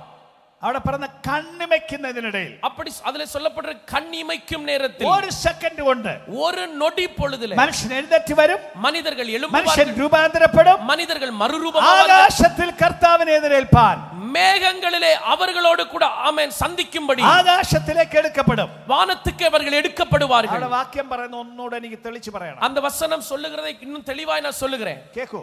கவனிங்கள். യേശു ഇറങ്ങി വരും. இயேசு வருவார். ഭൂമിയിൽ വരെ വരില്ല. பூமி வரைக்கும் அவர் வரமாட்டார். വാക്യത്തിന്റെ ബാക്കി നോക്കൂ. வசனத்தினுடைய பின்பகுதியை பாருங்கள். കർത്താവ് തന്റെ ഗംഭീരനാദത്തോടും ஆமென். கர்த்தர் தாமே ஆரவாரத்தோடும் ദൂതന്റെ ശബ്ദത്തോടും பிரதான தூதனுடைய சத்தத்தோடும் ദൈവത്തിന്റെ കാഹളത്തോടും കൂടെ தேவ எக்காலத்தோடும் கூட സ്വർഗ്ഗത്തിൽ നിറങ്ങി വരും. வானத்திலிருந்து இறங்கி வருவார். ക്രിസ്തുവിൽ മരിച്ചവർ മുമ്പ് ഉയർത്തെഴുന്നേൽക്കും. அப்பொழுது கிறிஸ்துவுக்குள் மரித்தவர்கள் முதலாவது எழுந்திருப்பார்கள். പിന്നെ ജീവനോട് ശേഷിക്കുന്ന നാം பின்பு உயிரோடு இருக்கிற நாமும் ആകാശത്തിൽ കർത്താവിനെ എതിരേൽപ്പാൻ, ஆமென், வானத்தில் அதாவது மேகங்கள் மேல் கர்த்தருக்கு எதிர்கொண்டு போக മേഘങ്ങളിൽ എടുക്കപ്പെടും. மேகங்கள் மேல் எடுக்கப்படுவோம். അപ്പൊ എവിടെ വെച്ചാണ് യേശുവിനെ സന്ധിക്കുന്നത്? எங்கே வச்சு நாம் இயேசுவை சந்திக்க போகிறோம்? ആകാശത്തിൽ. வானத்தில் வைத்து. ഒരു സാദൃശ്യ ഭാഷയിൽ പറഞ്ഞാൽ, ஒரு உவமை அதாவது ஒப்புமையாக ஒன்னு சொல்றேன். ഏതാണ്ട് പകുതി ദൂരം യേശു ഇങ്ങോട്ട് വരും. கிட்டத்தட்ட ஒரு பகுதி தூரம் இயேசு இங்க வருவார். പകുതി എന്ന് വേദപുസ്തകത്തിൽ പറഞ്ഞിട്ടില്ല, பகுதி தூரம் என்று பாதி தூரம் என்று சொல்லப்படல. എന്നാൽ ആകാശത്തിൽ വരും. ஆனால் வானத்தில் அவர் வருவார். മനുഷ്യൻ ഇവിടുന്ന് ആകാശത്തിലേക്ക് പോയി மனுஷன் இங்கிருந்து வானத்துக்கு போய் கிறிஸ்துவை சந்திப்பார். അത് അവിടുത്തെ ആളുകൾ മാത്രമേ പോവുള്ളൂ. முதலாவது ஆமென், அப்படினா அந்த இடத்துல உள்ள மனிதர்கள் தான் சொல்லுவார்கள். ബാക്കി ആരും പോവില്ല. பாக்கி யாரும் போக மாட்டாங்க. എന്തിനാണ് ആ വരവ്? ഒന്നുകൂടെ പറയുന്നു. ஒரு முறை கூட சொல்லுகிறேன், எதற்காக அந்த வருகை? ദൈവരാജ്യമായി തീർന്ന മനുഷ്യരില്ലേ? தேவனுடைய ராஜ்யமாய் மாறின மனிதர்கள் இருக்கிறார்கள் அல்லவா? ജീവിക്കുന്ന മനുഷ്യരില്ലേ? தேவ விருப்பத்தின்படி வாழுகிற மனிதர்கள் இருக்கிறார்கள் அல்லவா? അവരാണ് ദൈവരാജ്യം. அவர்கள் தான் தேவனுடைய ராஜ்யம். പുസ്തക പ്രകാരം ജീവിക്കുന്ന മനുഷ്യർ, இந்த வேத புஸ்தகத்தின்படி வாழுகிற மனிதர்கள், അവരെ ഇവിടുത്തെ താമസം നിർത്തിയിട്ട് அவர்கள் இந்த பூமியின் குடியிருப்பை நிறுத்திவிட்டு ദൈവത്തിന്റെ നാട്ടിൽ കൊണ്ടുപോയി താമസിപ്പിക്കുക. தேவனுடைய ராஜ்யத்தில் கொண்டு போய் அவர்களை ஆமென் குடியிருக்க பண்ணும்படி. ലോകമുണ്ട്, അത് വലിയൊരു ലോകമാണ്. அவருக்கு அப்படி ஒரு ராஜ்யம் இருக்கிறது, ஒரு பெரிய உலகம். അതിന് വലിയ കൊട്ടാരം തയ്യാറാക്കി വരികയാണ്. அங்க பெரிய அரண்மனைகளை ஆண்டவர் ஆயத்தப்படுத்தி வருகிறார். അതൊരു വലിയ ഗോളമാണ്, വലിയൊരു ഗ്രഹമാണത്. அது ஒரு பெரிய கிரகமா இருக்கிறது. ഈ ഭൂമിയേക്കാൾ വളരെ വളരെ മടങ്ങ് വലിപ്പമുള്ള ഒരു ഗ്രഹമാണത്. இந்த பூமியை பார்க்கிலும் பயங்கரமான பெருசான ஒரு கிரகம் அது. അതിന്റെ വിശദ വിവരം കിട്ടാൻ വെളിപ്പാട് പുസ്തകം 21-ാം അധ്യായം വായിച്ചു നോക്കണം. அதை குறித்து விளக்கங்கள் அறிய வேண்டுமேயானால் வெளிப்படுத்தின விசேஷம் 21ஆம் அதிகாரத்தை வாசிக்க வேண்டும். പെട്ടെന്ന് വായിച്ചു നോക്കിയാൽ മനസ്സിലാവത്തില്ല. சடுதியில வாசித்தவங்களுக்கு ஒன்றும் புரியாது. വ്യാഖ്യാനിച്ചു തരാൻ ആള് വേണം. அதை வியாக்கியானப்படுத்தி கொடுக்க ஆட்கள் வேண்டும். ഏതായാലും ഒരു രാജ്യം വരുന്നു. ஆமென். பெரிய ராஜ்யம் வர போகிறது. ഒന്നുകൂടെ പറയുന്നു, ഭൂമിയേക്കാൾ വളരെ മടങ്ങ് വലിപ്പമുള്ള ഒരു രാജ്യം. இன்னும் ஒன்னு தெளிவா சொல்லணும்னா பூமியை பார்க்கிலும் பல மடங்கு பெரிதான ஒரு ராஜ்யம். വെളിപ്പാട് പുസ്തകം 21-ാം അധ്യായത്തിൽ അതിന്റെ പേര് പറയുന്നു. வெளிப்படுத்தின விசேஷம் 21ஆம் அதிகாரத்தினுடைய பெயர் சொல்லப்பட்டிருக்கிறது. പുതിയ യെരുശലേം എന്ന വിശുദ്ധ നഗരം. புதிய எருசலேம் என்கிற பரிசுத்த நகரம். ഭൂമിയിലെ യെരുശലേം അല്ല, பூமியின் எருசலேம் அல்ல. പലസ്തീനിലെ യെരുശലേം അല്ല, ஆமென். பாலஸ்தீனில் இருக்கிற எருசலேம் அல்ல. സ്വർഗ്ഗത്തിൽ നിന്ന് ഇറങ്ങി വരുന്ന വരുന്ന ഒരു യെരൂശലേം, பரலோகத்திலிருந்து இறங்கி வருகிற ஒரு எருசலேம், അവിടെ തന്റെ ആളുകളെ കൊണ്ട് താമസിപ്പിക്കാൻ அங்கே தங்களுடைய ஜனங்களை கொண்டு குடியிருக்க பண்ண യേശു വരുന്നു. இயேசு வரப்போகிறார். ഈ ശപിക്കപ്പെട്ട ഭൂമിയിൽ നിന്ന് താമസം മാറാൻ പോകുന്നു. இந்த சபிக்கப்பட்ட பூமியை விட்டு நம்முடைய குடியிருப்பை மாற்ற ഈ போகிறோம். രോഗമുള്ള ഭൂമിയിൽ നിന്ന് താമസം മാറാൻ പോകുന്നു. இந்த வியாதி உள்ள உலகத்தை விட்டு நம்முடைய குடியிருப்பை மாற்ற போகிறோம். ഈ പാപമുള്ള ഭൂമിയിൽ നിന്ന് താമസം മാറാൻ പോകുന്നു. இந்த பாவம் உள்ள தேசத்தை விட்டு குடியிருப்பை மாற்ற போகிறோம். ഈ മരണമുള്ള ലോകത്തിൽ നിന്ന് താമസം മാറാൻ இந்த പോകുന്നു. மரணம் உள்ள ராஜ்யத்தை உலகத்திலிருந்து குடியிருப்பை மாற்ற போகிறோம். ദുഃഖവും വേദനയും കണ്ണുനീരുമുള്ള ലോകത്തിൽ നിന്ന് താമസം இந்த മാറാൻ துக்கமும் പോകുന്നു. வேதனையும் கண்ணீர் நிரம்பின இந்த உலகத்தை விட்டு நம்முடைய ராஜ்யத்தை மாற்ற போகிறோம். ദൈവത്തോട് അകന്ന് ജീവിക്കുന്ന ഭൂമിയിൽ നിന്ന് താമസം മാറ്റാൻ പോകുന്നു. தேவனை விட்டு வெகு தூரமாய் வாழுகிற பூமியிலிருந்து மாறப் போகிறோம். യേശുവിനോട് കൂടെ ജീവിക്കാൻ, இயேசுவோடு கூட வசிக்க, യേശുവിനെ കണ്ട് ജീവിക്കാൻ, இயேசுவை கண்டு ஜீவிக்க, അനുഗ്രഹത്തിൽ ജീവിക്കാൻ, ஆசீர்வாதத்தோடு வாழ, ജീവനിൽ ജീവിക്കാൻ நித்திய காலமாய் வாழ ആ രാജ്യം കരയ്ക്ക് കൊണ്ടുവരുന്നു. அந்த ராஜ்யத்தை கீழே கொண்டு வருகிறார். ഒരു സെക്കൻഡ് കൊണ്ട് മനുഷ്യൻ രൂപാന്തരപ്പെടും. ஒரு நொடி பொழுதுல மனுஷன் மறுரூபமாக்கப்படுவான். സെക്കൻഡ് കൊണ്ട് മനുഷ്യൻ ഉയർക്കും. ஒரு நொடியில மனிதன் உயிரோடு எழும்புவான். ആകാശത്തിൽ കർത്താവിനെ എതിരേൽപ്പാൻ வான மண்டலங்களில் இயேசுவை எதிர்கொண்டு போகப்படி സ്വർഗ്ഗത്തിലേക്ക് എടുക്കപ്പെടും. பரலோகத்துக்கு எடுக்கப்படுவார்கள். അതിനായിട്ട് യേശു വരുന്നു. அதற்காக இயேசு வருகிறார். ഇവിടുത്തെ പാർപ്പ് മാറാൻ പോകുന്നു. இங்கே உள்ள குடியிருப்பு மாறப் போகிறது. ഇവിടുത്തെ വേദന മാറാൻ പോകുന്നു. இங்குள்ள வேதனை மாறப் போகிறது. ഇവിടുത്തെ തകർച്ച മാറാൻ പോകുന്നു. அவனுடைய துடைவுகள் மாறப் போகிறது. ദൈവത്തിന്റെ രാജ്യം വരുന്നു. தேவனுடைய ராஜ்யம் வருகிறது. ദൈവത്തിന്റെ ഭവനം വരുന്നു. தேவனுடைய வீடு வருகிறது. അവിടെ പോയി താമസിക്കാനാണ് സുവിശേഷം നമ്മെ വിളിച്ചത്. ஆமென். அங்க போய் வசிக்கும்படிதான் சுவிசேஷம் நம்மை அழைக்கிறது. ഇത് കേവലം ഒരു മതമല്ല. இது சாதாரணமாய் ஒரு மதம் அல்ல. ഇത് കുറെ സ്വപ്നങ്ങളല്ല. இது கனவுகள் அல்ல. യാഥാർത്ഥ്യമായി സംഭവിക്കാൻ இது പോകുകയാണ്. உண்மையில் சம்பவிக்க போகிறவைகள். അക്ഷരാർത്ഥത്തിൽ ഒരു ദിവസം അത് ഇറങ്ങി വരും. எழுத்தின்படி உண்மையில் அது இறங்கி வரப்போகிறது. ആകാശമേഘത്തിൽ യേശു വെളിപ്പെടും. இந்த வான மேகங்களில் இயேசு வெளிப்படுவார். തീയതി പറഞ്ഞിട്ടില്ല എന്ന് മാത്രം. தேதிதான் அதற்கு குறிப்பிடப்படவில்லை. ഏത് സമയത്തും വരാം. எந்த நேரத்திலும் வரலாம். അവിടുന്ന് തയ്യാറാണ്. ஆதலால் ஆயத்தப்படு. അവിടെ പോയി ജീവിക്കാൻ മനുഷ്യരെ വിളിക്കുന്നു. அங்கே போய் வாழும்படி மனுஷனை அழைக்கிறார். എല്ലാ മനുഷ്യരെയും വിളിക്കുന്നു. எல்லா மனிதர்களையும் എല്ലാ அழைக்கிறார். ജാതിക്കാരെയും വിളിക്കുന്നു. எல்லா கோத்திர ஜாதிக்காரையும் கூப்பிடுறார். അതിനാണ് സുവിശേഷം സകലരോട് പ്രസംഗിക്കുന്നത്. அதுக்காக தான் சுவிசேஷம் சகல மனிதர்களோடும் ഇത് பிரசங்கிக்கப்படுகிறது. ഒരു ജാതിയുടേത് മാത്രമല്ലല്ലോ. இது ஒரு ஜாதியுடையது அல்லவா? ഇത് அல்லவா? ക്രിസ്ത്യാനിക്ക് இது മാത്രമുള്ളതല്ലല്ലോ. கிறிஸ்தவருக்கு மாத்திரம் உள்ளது அல்ல அல்லவா? ഇത് ഹിന്ദുവിനുള്ളതല്ലേ? இது ஒரு ஹிந்துவுக்கு உள்ளதும் அல்ல அல்ல. ഇത് മുസൽമാനുള്ളതല്ലേ? இது முஸ்லிம்காருக்கு முடியாது. സിഖുകാരനുള്ളതല്ലേ? இது ഇത് சீக்கியர்களுக்கு முடியாது. മുസൽമാനക്കാരനുള്ളതല്ലേ? இது எந்த உலகத்தாருக்கு முடியாது. മതമില്ലാത്തവനുള്ളതല്ലേ? மதம் இல்லை என்று சொல்லுகிறவனுக்கு முடியாது. അതിൽ പിറന്ന സകല മനുഷ്യർക്കും ஆமென். எழுத்தின்படி சொல்லுகிற எல்லா மனிதர்களுக்கும் ദൈവം വിളിച്ചു പറയുന്നു, ஆண்டவர் கூப்பிட்டு சொல்லுகிறார், മനുഷ്യരെ രക്ഷപ്പെടുവീൻ, மனிதர்களே தப்புவிக்கப்படுங்கள், പാപത്തിൽ രക്ഷപ്പെടുവീൻ, பாவத்திலிருந்து ரட்சிக்கப்படு, പാപത്തിന്റെ ശിക്ഷയിൽ നിന്ന് രക്ഷിക്കപ്പെടുവീൻ, பாவத்தின் தண்டனையிலிருந்து ரட்சிக்கப்படு, ന്യായവിധിയിൽ രക്ഷപ്പെടുവീൻ. நியாயவிதியிலிருந்து தப்பித்துக்கொள். ഞാനൊരു നല്ല നാടുണ്ടാക്കുന്നു. நான் உனக்கு ஒரு நல்ல தேசத்தை உருவாக்குகிறேன். എല്ലാ തകർച്ചയ്ക്കും അന്തം വരുത്താൻ പോകുന്നു. எல்லா தகர்வுகளுக்கும் முடிவை வர பண்ணுகிறேன். അതിനായി ഞാൻ മടങ്ങി വരുന്നു. அதற்காக நான் திரும்ப வரப்போகிறேன். നാട്ടുകാരെ ഒരുങ്ങിക്കൊള്ളുവീൻ. ஆமென். தேசத்தாரே ஆயத்தப்படுங்கள். സകല പ്രായക്കാരുമേ ഒരുങ്ങിക്കൊള്ളുവീൻ. சகல வயதுடையவர்களை ஆயத்தப்படுங்கள். ആമേൻ. ஆமென். അതുകൊണ്ട് തന്നെ எனவே தான் സുവിശേഷത്തിന് എതിർപ്പുണ്ടെങ്കിലും ഇത് വിളിച്ചു പറയുന്നു. சுவிசேஷத்திற்கு எதிர்ப்பு இருந்தாலும் இதை கூப்பிட்டு சொல்லுகிறோம். പീഡ ഉണ്ടെങ്കിലും ഇത് വിളിച്ചു പറയുന്നു. உபத்திரவம் துன்பம் இருந்தாலும் இதை கூப்பிட்டு சொல்லுகிறோம். ജയിലിൽ പിടിച്ചിട്ടാലും ഇത് വിളിച്ചു പറയുന്നു. சிறையில் அடைத்தாலும் கூப்பிட்டு சொல்லுகிறோம். കാരണം രക്ഷിക്കപ്പെടാൻ காரணம் ரட்சிக்கப்படுவது ആകാശത്തിന്റെ കീഴിൽ வானத்துக்கு கீழே മനുഷ്യരുടെ ഇടയിൽ மனிதர்களுக்குள்ளே നൽകപ്പെട്ട ഒറ്റ നാമം, கொடுக்கப்பட்ட ஒரே நாமம், ഒരു വഴി, ஒரு வழி, യേശു എന്ന വഴി, இயேசு என்கிற வழி, യേശു എന്ന നാമം. இயேசு என்கிற நாமம். ഇത് സകലരും അറിയണം. இதை சகலரும் அறியணும். കാരണം ഇതല്ലാതെ വേറെ വഴിയില്ല. காரணம் இது இல்லாமல் வேறு வழி இல்லை. ആമേൻ. ஆமென். അതല്ലേ നിങ്ങൾ നോക്കി കാത്തിരിക്കുന്നത്? அதையல்லவா நீங்கள் எதிர்பார்த்து காத்திருக்கிறீர்கள்? അവിടെ കൊണ്ടുപോകാൻ യേശു വരുന്നു. அங்கே கொண்டு போக இயேசு வரப்போகிறார். ആരെ കൊണ്ടുപോകും? யாரை கொண்டு போவார்கள்? ക്രിസ്തുവിൽ ജീവിക്കുന്നവർ. கிறிஸ்துவில் வாழுகிறவர்களை. ഒന്നുകൂടെ പറയുന്നു, ஒரு முறை கூட சொல்றேன், പുതു സൃഷ്ടിയായി തീർന്നവർ, புது சிருஷ்டியாய் மாறினவர்கள், ദൈവ ഭരണത്തിന് തങ്ങളെ തന്നെ ഏൽപ്പിച്ചു കൊടുത്തു, தேவனுடைய ஆளுகைக்கு தங்களை தாங்களே விட்டு கொடுத்தவர்கள். ആ ഭരണത്തെ ഒന്നുകൂടെ ഞാൻ എടുത്തു പറയുന്നു. அந்த வார்த்தை ஒரு முறை கூட சொல்றேன், അത് ജീവിതത്തിന്റെ എല്ലാ മണ്ഡലത്തെയും ബാധിക്കുന്ന, அது வாழ்க்கையின் எல்லா பகுதிகளையும் பாதிக்கிற ஒரு காரியம். സാധാരണ പൊതുലോകത്തിന്റെ സർക്കാരിനെ പോലല്ല.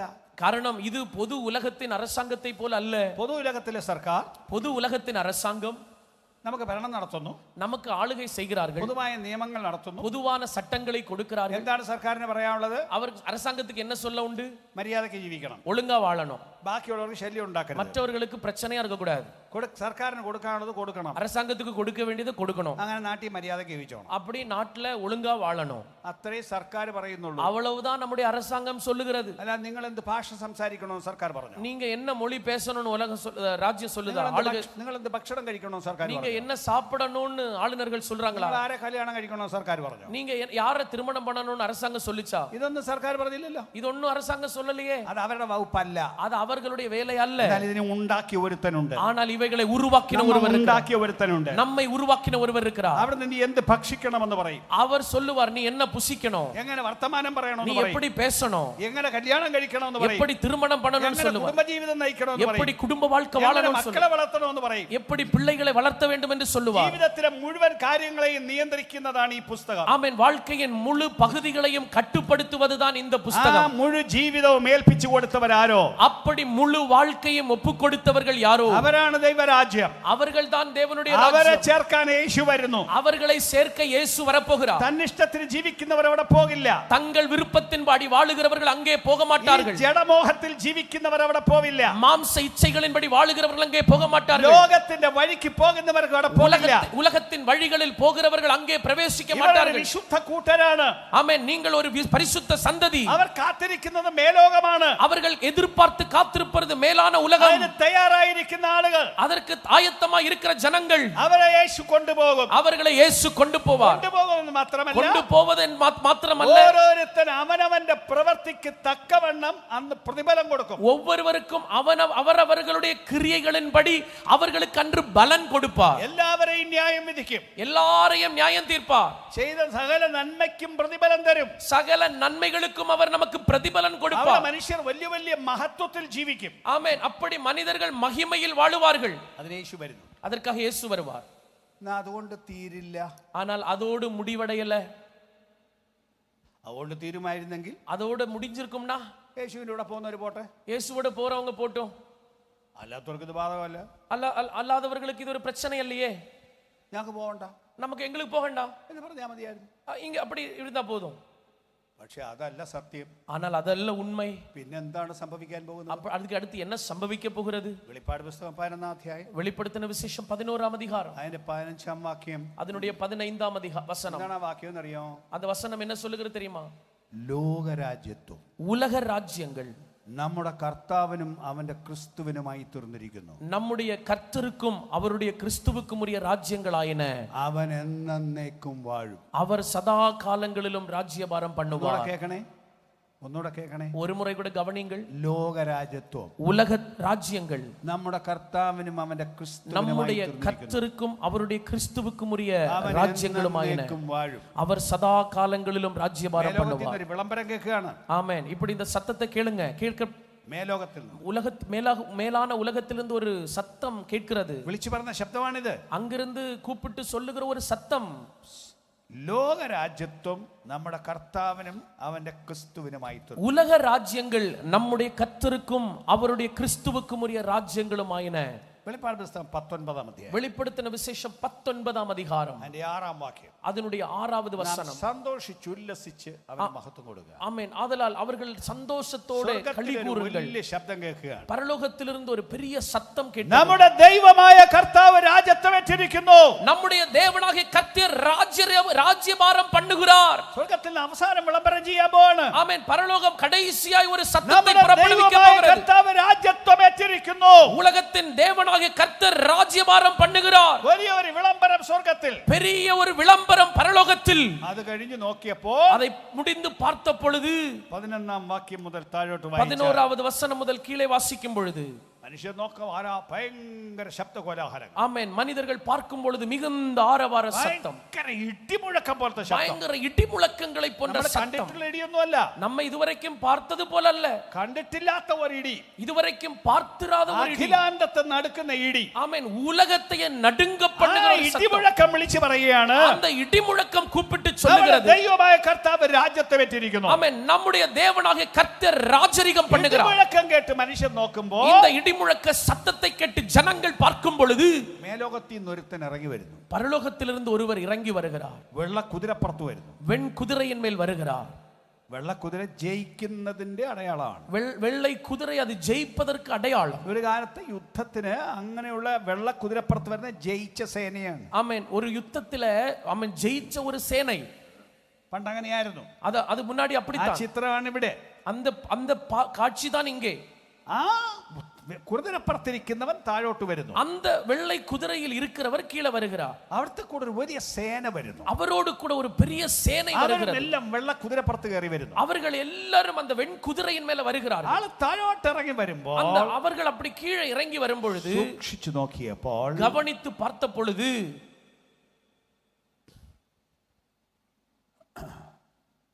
അവന്റെ പുറത്തൊരു പേര് എഴുതിയിരിക്കുന്നു. அவருடைய பேல் ஒரு பெயர் நாமம் எழுதப்பட்டிருந்தது. പേര് രാജാതി രാജാവ് കർത്താതി കർത്താവ്. அதில் எழுதப்பட்டிருந்தது ராஜாதி ராஜா கர்த்தாதி கர்த்தர். സക്കറിയ പ്രവചനത്തിൽ ഒരു വാക്യം കൂടെ അവിടെ ചേർത്ത് പറഞ്ഞാൽ, சகரியாவின் தீர்க்கதரிசன புத்தகத்தின் ஒரு வார்த்தை கூட இங்கு சொன்னால் 12-ാം അധ്യായത്തിന്റെ 10 മുതലുള്ള വാക്യങ്ങൾ, 12ஆம் அதிகாரத்தினுடைய 10 முதலுள்ள வசனங்கள். യേശു ഞാൻ നേരത്തെ പറഞ്ഞ പോലെ நேரமே சொன்னது போல இயேசு സ്വർഗത്തിലേക്ക് പോയതുപോലെ തിരിച്ചു വരും. பரலோகத்துக்கு போனது போல் அவர் திரும்ப வருவார். പോയത് മേഘത്തിൽ പോയില്ലേ? அவர் போனது மேகத்தில் எடுத்துக்கொள்ளப்பட்டார் இல்லையா?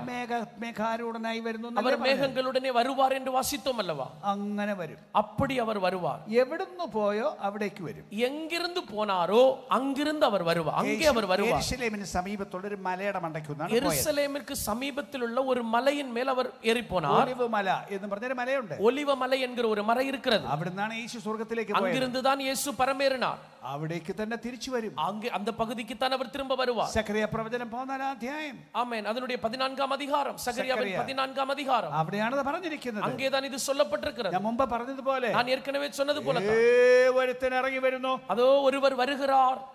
ഭയങ്കര ശബ്ദ കോലാഹലം, பயங்கர ஆர்ப்பாட்டம் சத்தம்.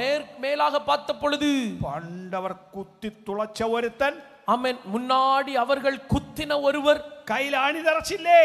கைகளில் ஆணி அறையப்பட்டதல்லவா? കാലിൽ ആണി തറച്ചില്ലേ? கால்களில் ஆணி அறையப்பட்டதல்லவா? പടയാളികൾ വിലാപ്പുറത്ത് കുന്തമെടുത്ത് കുത്തിയില്ലേ? போர் வீரர்கள் ஈட்டி எடுத்து விலாவில் குத்தினார்கள் அல்லவா?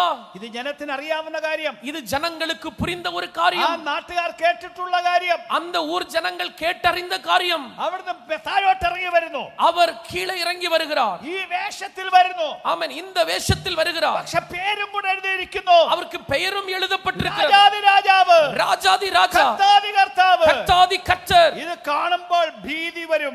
இதை பார்க்கும் பொழுது பயம் உண்டாயிற்று. അലറി നിലവിളിക്കും.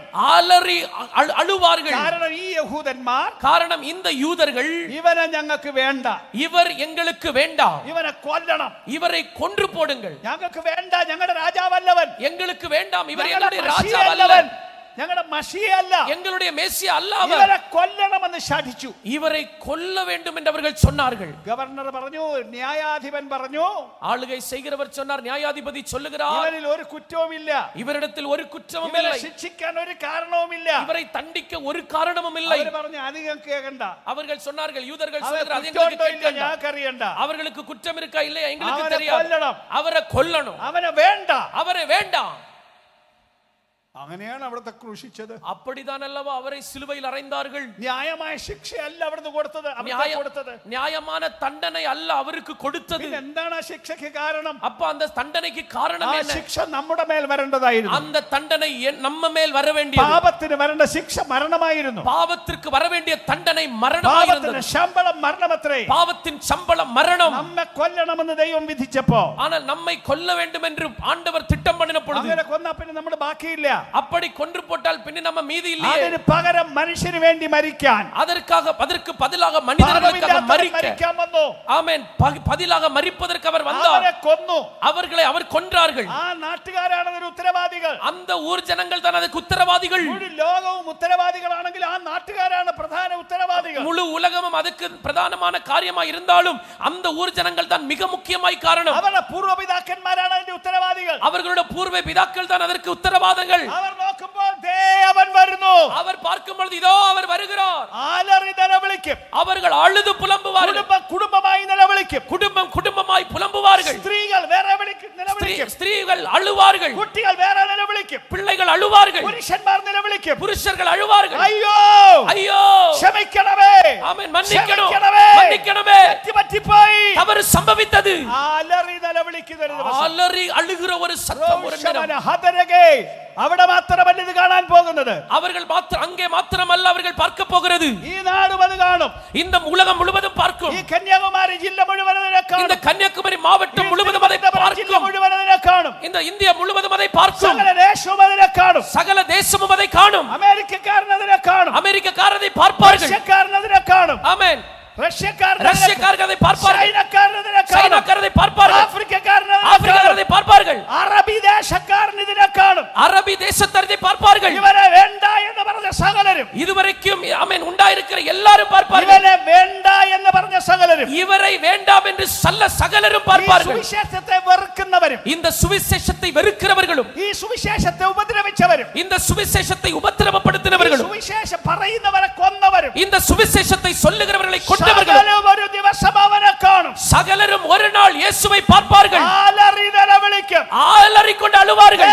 വരുന്നു രാജാവായി വാഴാൻ. இதோ வருகிறார் ராஜாவாக ஆளுகை செய்ய. സകലരെയും വാഴും. சகலரையும் ஆளுவார். അവൻ ഉണ്ടാക്കിയ മനുഷ്യരെ മുഴുവൻ അവൻ വാഴും. அவர் உருவாக்கின மனிதர்களை முழுவதும் அவர் ராஜ்யபாரம் பண்ணுவார். ഭരണത്തിന് വിധേയപ്പെടാത്ത ഒരുത്തനും ഭൂമിയിൽ ഉണ്ടായിരിക്കില്ല. ஆமென். அவருடைய ஆளுகைக்கு உட்படாமல் ஒருவனும் பூமியில் இருக்க மாட்டார். യേശു മടങ്ങി വരുന്നു. இயேசு திரும்ப வரப்போகிறார். ഈ സത്യം സകല ലോകത്തിനു വേണ്ടിയുള്ള സത്യമാണ്. இந்த சத்தியம் சகல உலகத்தாருக்கு உரியது. എടുത്തു പറയുന്നതിൽ ഒഴിഞ്ഞിരിക്കാൻ അഖിലാണ്ടത്തിൽ ഒരുത്തനുമില്ല. ஆமென். இயேசு வேதம் சொல்லுகிறது அதிலிருந்து விலகி இருக்க இந்த உலகத்தில் ஒருவருக்கும் முடியாது. അതിനുവേണ്ടി ബാക്കിയുള്ളവരെയും തിരിച്ചു വിളിക്കും. அதற்காக மீதமுள்ளவர்களையும் திரும்ப அழைப்பார். മരിച്ച സകലരെയും തിരിച്ചു വിളിക്കും. மரித்த சகலரையும் அழைப்பார். എല്ലാ കല്ലറയും തുറക്കും. எல்லா பிரேத குழிகளும் கல்லறைகளும் திறக்கும். ദ്രവിച്ചു പോയി ചുട്ട് ചാരമാക്കിയതിൽ നിന്ന് മനുഷ്യൻ എഴുന്നേറ്റ് വരും. எரிந்து வெந்து போன அழுகி போன அவைகளிலிருந்து உயிரோடு எழும்புவார்கள். മൃഗം ഭക്ഷിച്ചു പോയവരിൽ നിന്നും ആളുകൾ എഴുന്നേറ്റ് വരും. மிருகம் சாப்பிட்டவர்களிலிருந்து அவர்கள் உயிரோடு வருவார்கள். എല്ലാ മനുഷ്യരെയും യേശു വിളിച്ചെഴുന്നേൽപ്പിക്കും. எல்லா மனிதர்களையும் இயேசு கூப்பிட்டு எழுப்ப பண்ணுவார். ജീവന്റെ ഉടമസ്ഥനാണ്.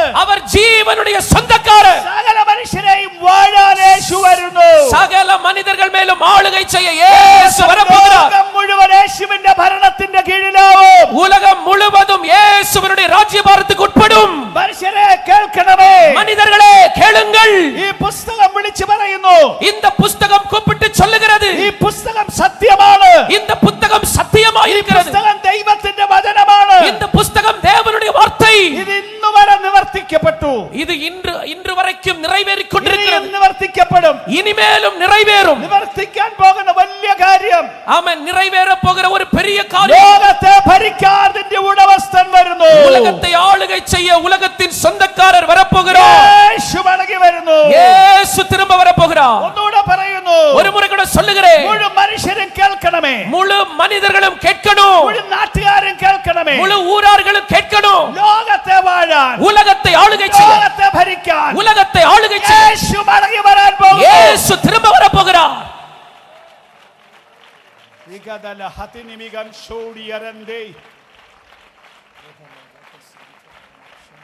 മരിക്കുന്നത് വരെ വേണ്ടെന്ന് പറയാം. மரிக்கிறது வரைக்கும் வேண்டான்னு சொல்லலாம். അതുവരെ ചേർത്ത് നിൽക്കാം.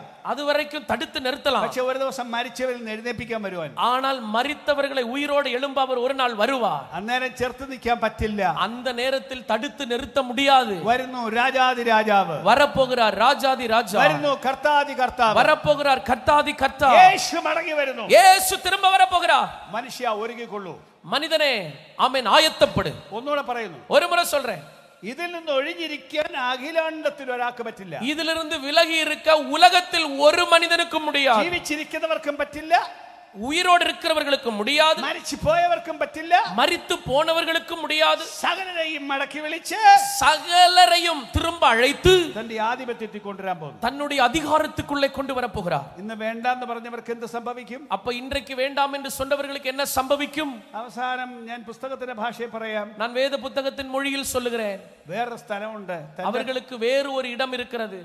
രാജ്യത്ത് സ്വതന്ത്ര പൗരന്മാരില്ലേ? ஆமே, ராஜ்யத்தின் சுதந்திரவாளிகள் அல்லவா? സ്വതന്ത്ര മനുഷ്യരില്ലേ? சுதந்திரமான மனிதர்கள் இருக்கிறார்கள் அல்லவா? നിയമം ലംഘിക്കുന്ന കുറ്റവാളികളുമില്ലേ? ஆமென். ஆனால் சட்டங்களை ஏற்றுக்கொள்ளாத, அதாவது சட்டங்களை மீறி நடக்கிறவர்களும் இருக்கிறார்கள் அல்லவா?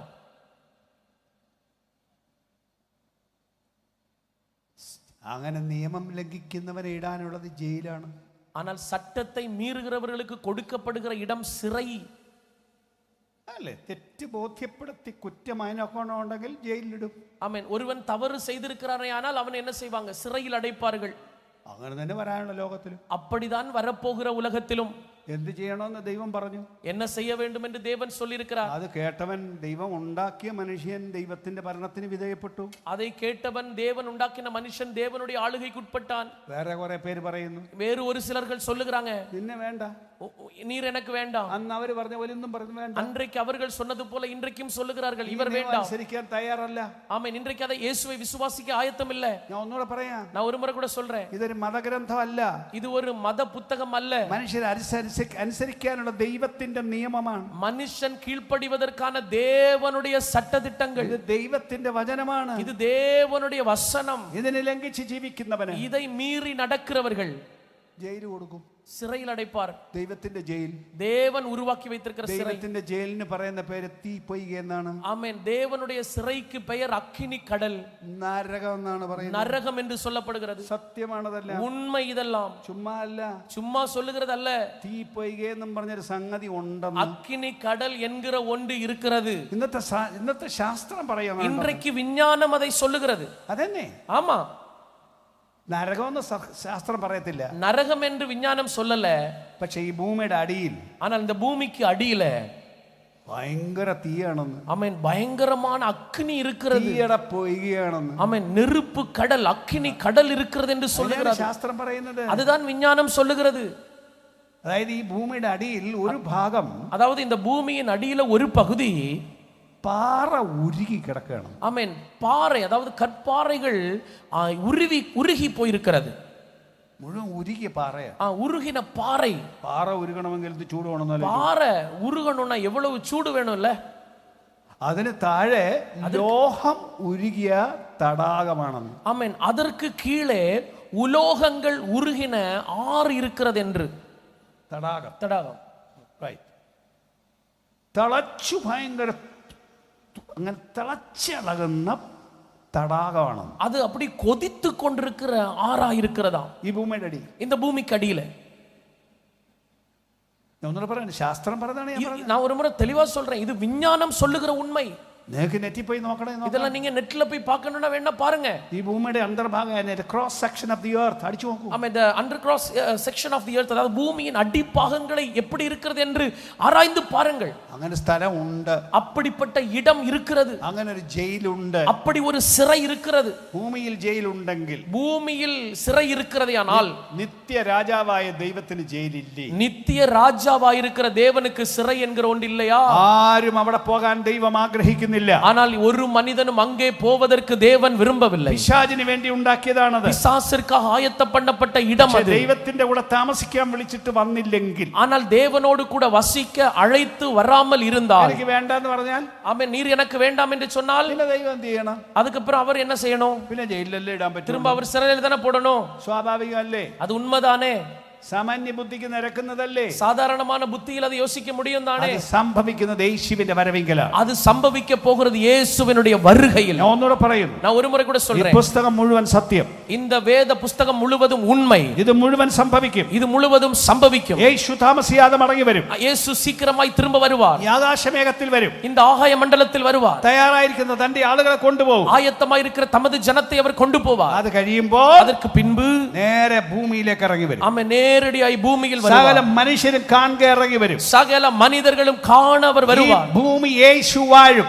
இந்த பூமியை இயேசு ஆளுகை ലോക செய்வார். രാജ്യത്വം കർത്താവിന്റേതായി തീരും. உலக ஆளுகை தேவனுடையதாய் மாறும். അവിടുന്നാണ് ശരിയായ ഭരണാധികാരി. ஆமென். அவர்தான் உண்மையான ராஜ்யபாரம் பண்ணுகிறவர். നമ്മൾ തീരുമാനിക്കണം நாம் தீர்மானம் பண்ணணும். ആര് നമ്മളെ ഭരിക്കണം, யார் நம்மை ஆளுகை செய்ய ഞാൻ வேண்டும், ആരുടെ രാജ്യമായിരിക്കണം. நான் யாருடைய ராஜ்யமாய் എന്നെ இருக்க வேண்டும், ഉണ്ടാക്കിയവൻ ഭരിക്കണോ என்னை உருவாக்கினவர் ஆளணுமா, അതോ എന്റെ തന്നിഷ്ടത്തിന് പോകണമോ? அதோ என்னுடைய விருப்பத்துக்கு போக வேண்டுமா? യേശു ഉടമസ്ഥനാണെന്ന് ഒരിക്കൽ കൂടെ ഞാൻ വിളിച്ചു പറയും. இயேசு உடையவர் என்பதை ஒரு முறை கூட நான் சொல்லுகிறேன். യേശു മടങ്ങി വരാൻ പോകും. இயேசு திரும்ப வரப்போகிறார். അവിടുത്തെ രാജ്യത്തെ കൊണ്ടുപോകാൻ വരുന്നു. அவருடைய ராஜ்யத்தை கொண்டு போக கூட்டி சேர்க்க வரப்போகிறார். ഇന്ന് രാത്രി എന്ത് പറയാൻ പറ്റും? இன்றைக்கு இரவுல உங்களால் என்ன சொல்ல முடியும்? ശരിക്കും ദൈവത്തിന്റെ രാജ്യമാണോ? உண்மையிலே நீங்கள் தேவனுடைய ராஜ்யமா இருக்கிறீர்களா? തെളിച്ചു പറയുന്നു. தெளிவா சொல்றேன். ദൈവമാണോ ജീവിതത്തിന്റെ എല്ലാ ഭാഗത്തെയും ഭരിക്കുന്നത്? தேவன் தானா உங்கள் வாழ்க்கையின் எல்லா பகுதிகளையும் ஆளுகை செய்வது? മനസ്സിനെ ഭരിക്കുന്നത് ദൈവമാണ്. உங்கள் மனதை ஆளுகை செய்கிறவர் தேவனா? വിചാര വികാരങ്ങളെ ഭരിക്കുന്നത് ஆமென். ദൈവമാണോ? யோசனைகளையும் சிந்தனைகளையும் ஆளுகை செய்வது தேவனா? ആഗ്രഹങ്ങളെ ഭരിക്കുന്നത് ദൈവമാണോ? விருப்பங்களை ஆளுகை செய்கிறது தேவனா? ശരീരാവയവങ്ങളെ ഭരിക്കുന്നത് இந்த ദൈവമാണോ? சரீர அவயவங்களை ஆளுகை செய்கிறவர் தேவனா? അങ്ങനെ ദൈവം ഭരിക്കുന്നെങ്കിൽ அப்படி தேவன் ஆளுகிறாரே ஆனால் യേശുവിന്റെ കാഹളം കേൾക്കുന്ന മാത്രം ஆண்டவருடைய எக்கால சத்தம் கேட்கிற நொடி பொழுதில், ഒറ്റ സെക്കൻഡ് ஒரு நொடி பொழுதில் ഇതിന് രൂപാന്തരം വരും. இந்த சரீரத்திற்கு மறுரூபம் உண்டாகும். കാത്തിരിക്കുന്ന നാട്ടിലേക്ക് പോകും. நாம் எதிர்பார்த்திருக்கிற ராஜ்யத்தில் நம்ம பிரவேசிப்போம். വരുന്നു യേശുവിന്റെ രാജ്യം. வரப்போகிறது இயேசுவின் ராஜ்யம், മഹത്വത്തിന്റെ രാജ്യം, மகிமையின் ராஜ்யம், സ്വർഗത്തിന്റെ രാജ്യം, பரலோகத்தின் ராஜ்யம். അങ്ങനെയുള്ള രാജ്യമാണോ ഇന്ന് രാത്രി നിങ്ങളെന്ന് ആലോചിക്കുമോ? அப்படிப்பட்ட ராஜ்யமா நீங்கள் என்று இன்றைக்கு ஒன்று யோசித்து பார்ப்பீர்களா? തന്നെത്താൻ ഒന്ന് വിലയിരുത്തുമോ? நம்மை தாமே ஒன்று நிதானித்து பார்ப்போமா? ഒന്ന് ഹൃദയത്തിൽ പരിശോധിക്കുമോ? உங்கள் இருதயத்தை ஒன்று பரிசோதித்து பாருங்கள். വാസ്തവത്തിൽ உண்மையில் എന്നെ ഭരിക്കുന്ന ദൈവമാണോ? என்னை ஆளுகை செய்கிறது தேவனா? എന്നെ ജീവിതം മൊത്തം ഏൽപ്പിച്ചു കൊടുത്തിട്ടുണ്ടോ? என்னுடைய ஜீவியத்தை முழுவதும் நான் அர்ப்பணித்திருக்கிறேனா? ഇല്ലെങ്കിൽ இல்லை என்றால் ഇന്ന് രാത്രിയെങ്കിലും തിരിച്ചറിയൂ. இன்றைக்கு இரவாகிலும் உணர்ந்து கொள்ளுங்கள். ഭരണം ദൈവത്തിന്റെ അവകാശമാണ്. ஆமென். ஆளுகை தேவனுடைய சுதந்திரம். ഭരണത്തിന് വിട്ടുകൊടുക്കേണ്ടതാണ്. ஆளுகைக்கு விட்டு கொடுக்க வேண்டும். ഇതുവരെയെങ്കിലും இதுவரையாகிலும் തുടക്കമായിട്ട് യേശുവേ എന്നെ ഭരിക്കണമേ എന്ന് പറഞ്ഞിട്ടില്ലെങ്കിൽ, ஆமென், ஆரம்பமாய் கூட ஆண்டவரே என்னை ஆளுகை செய்யும் என்று நீங்கள் சொல்லாதிருந்திருப்பீர்களே ஆனால் ഇന്നെങ്കിലും പറയൂ. இன்றைக்காவது சொல்லுங்க. കാരണം ഒന്നുകൂടെ പറയാണ്, காரணம் ஒரு முறை கூட சொல்றேன். നിങ്ങൾ തന്നെ ഉണ്ടാക്കിയതല്ല. உங்களை நீங்கள் அல்ல உருவாக்கினது. നിങ്ങൾ താമസിക്കുന്ന ഭൂമി നിങ്ങളുടെയല്ല. நீங்கள் தங்குகிற வசிக்கிற இந்த பூமி உங்களுடையதல்ல. പ്രാണവായു നിങ്ങളുടേതല്ല. நீங்கள் சுவாசிக்கிற ஜீவ சுவாசம் உங்களுடையதல்ல. അനുഭവിക്കുന്ന സൂര്യപ്രകാശം നിങ്ങളുടേതല്ല. நீங்கள் பார்க்கிற சூரிய பிரகாசம் உங்களுடையதல்ல. നമ്മുടെ അപ്പനും അമ്മയും ഉണ്ടാക്കിയതല്ല. உங்களை தாய் தகப்பன் உருவாக்கினதல்ல. പൂർവ്വപിതാക്കന്മാർ ഉണ്ടാക്കിയതല്ല. பூர்வ பிதாக்கள் ഉണ്ടാക്കിனதல்ல. ഇത് മുഴുവൻ ദൈവത്തിന്റെ വകയാണ്. இதெல்லாம் தேவனுடையவைகளாய் இருக்கிறது. അനുഭവിക്കുന്ന മനുഷ്യ, ஆமென், இதை அனுபவிக்கிற மனுஷனே, പ്രാണവായു ശ്വസിക്കുന്നവരെ, அந்த ஜீவ சுவாசத்தை சுவாசிக்கிறவனே, ഉള്ളു തുറന്നു പറയുമോ? ஆமா, இருதயத்தை திறந்து ஒன்னு சொல்லுவீங்களா? ഇത് അങ്ങയുടേതാണ്, இது உம்முடையது ஆண்டவரே,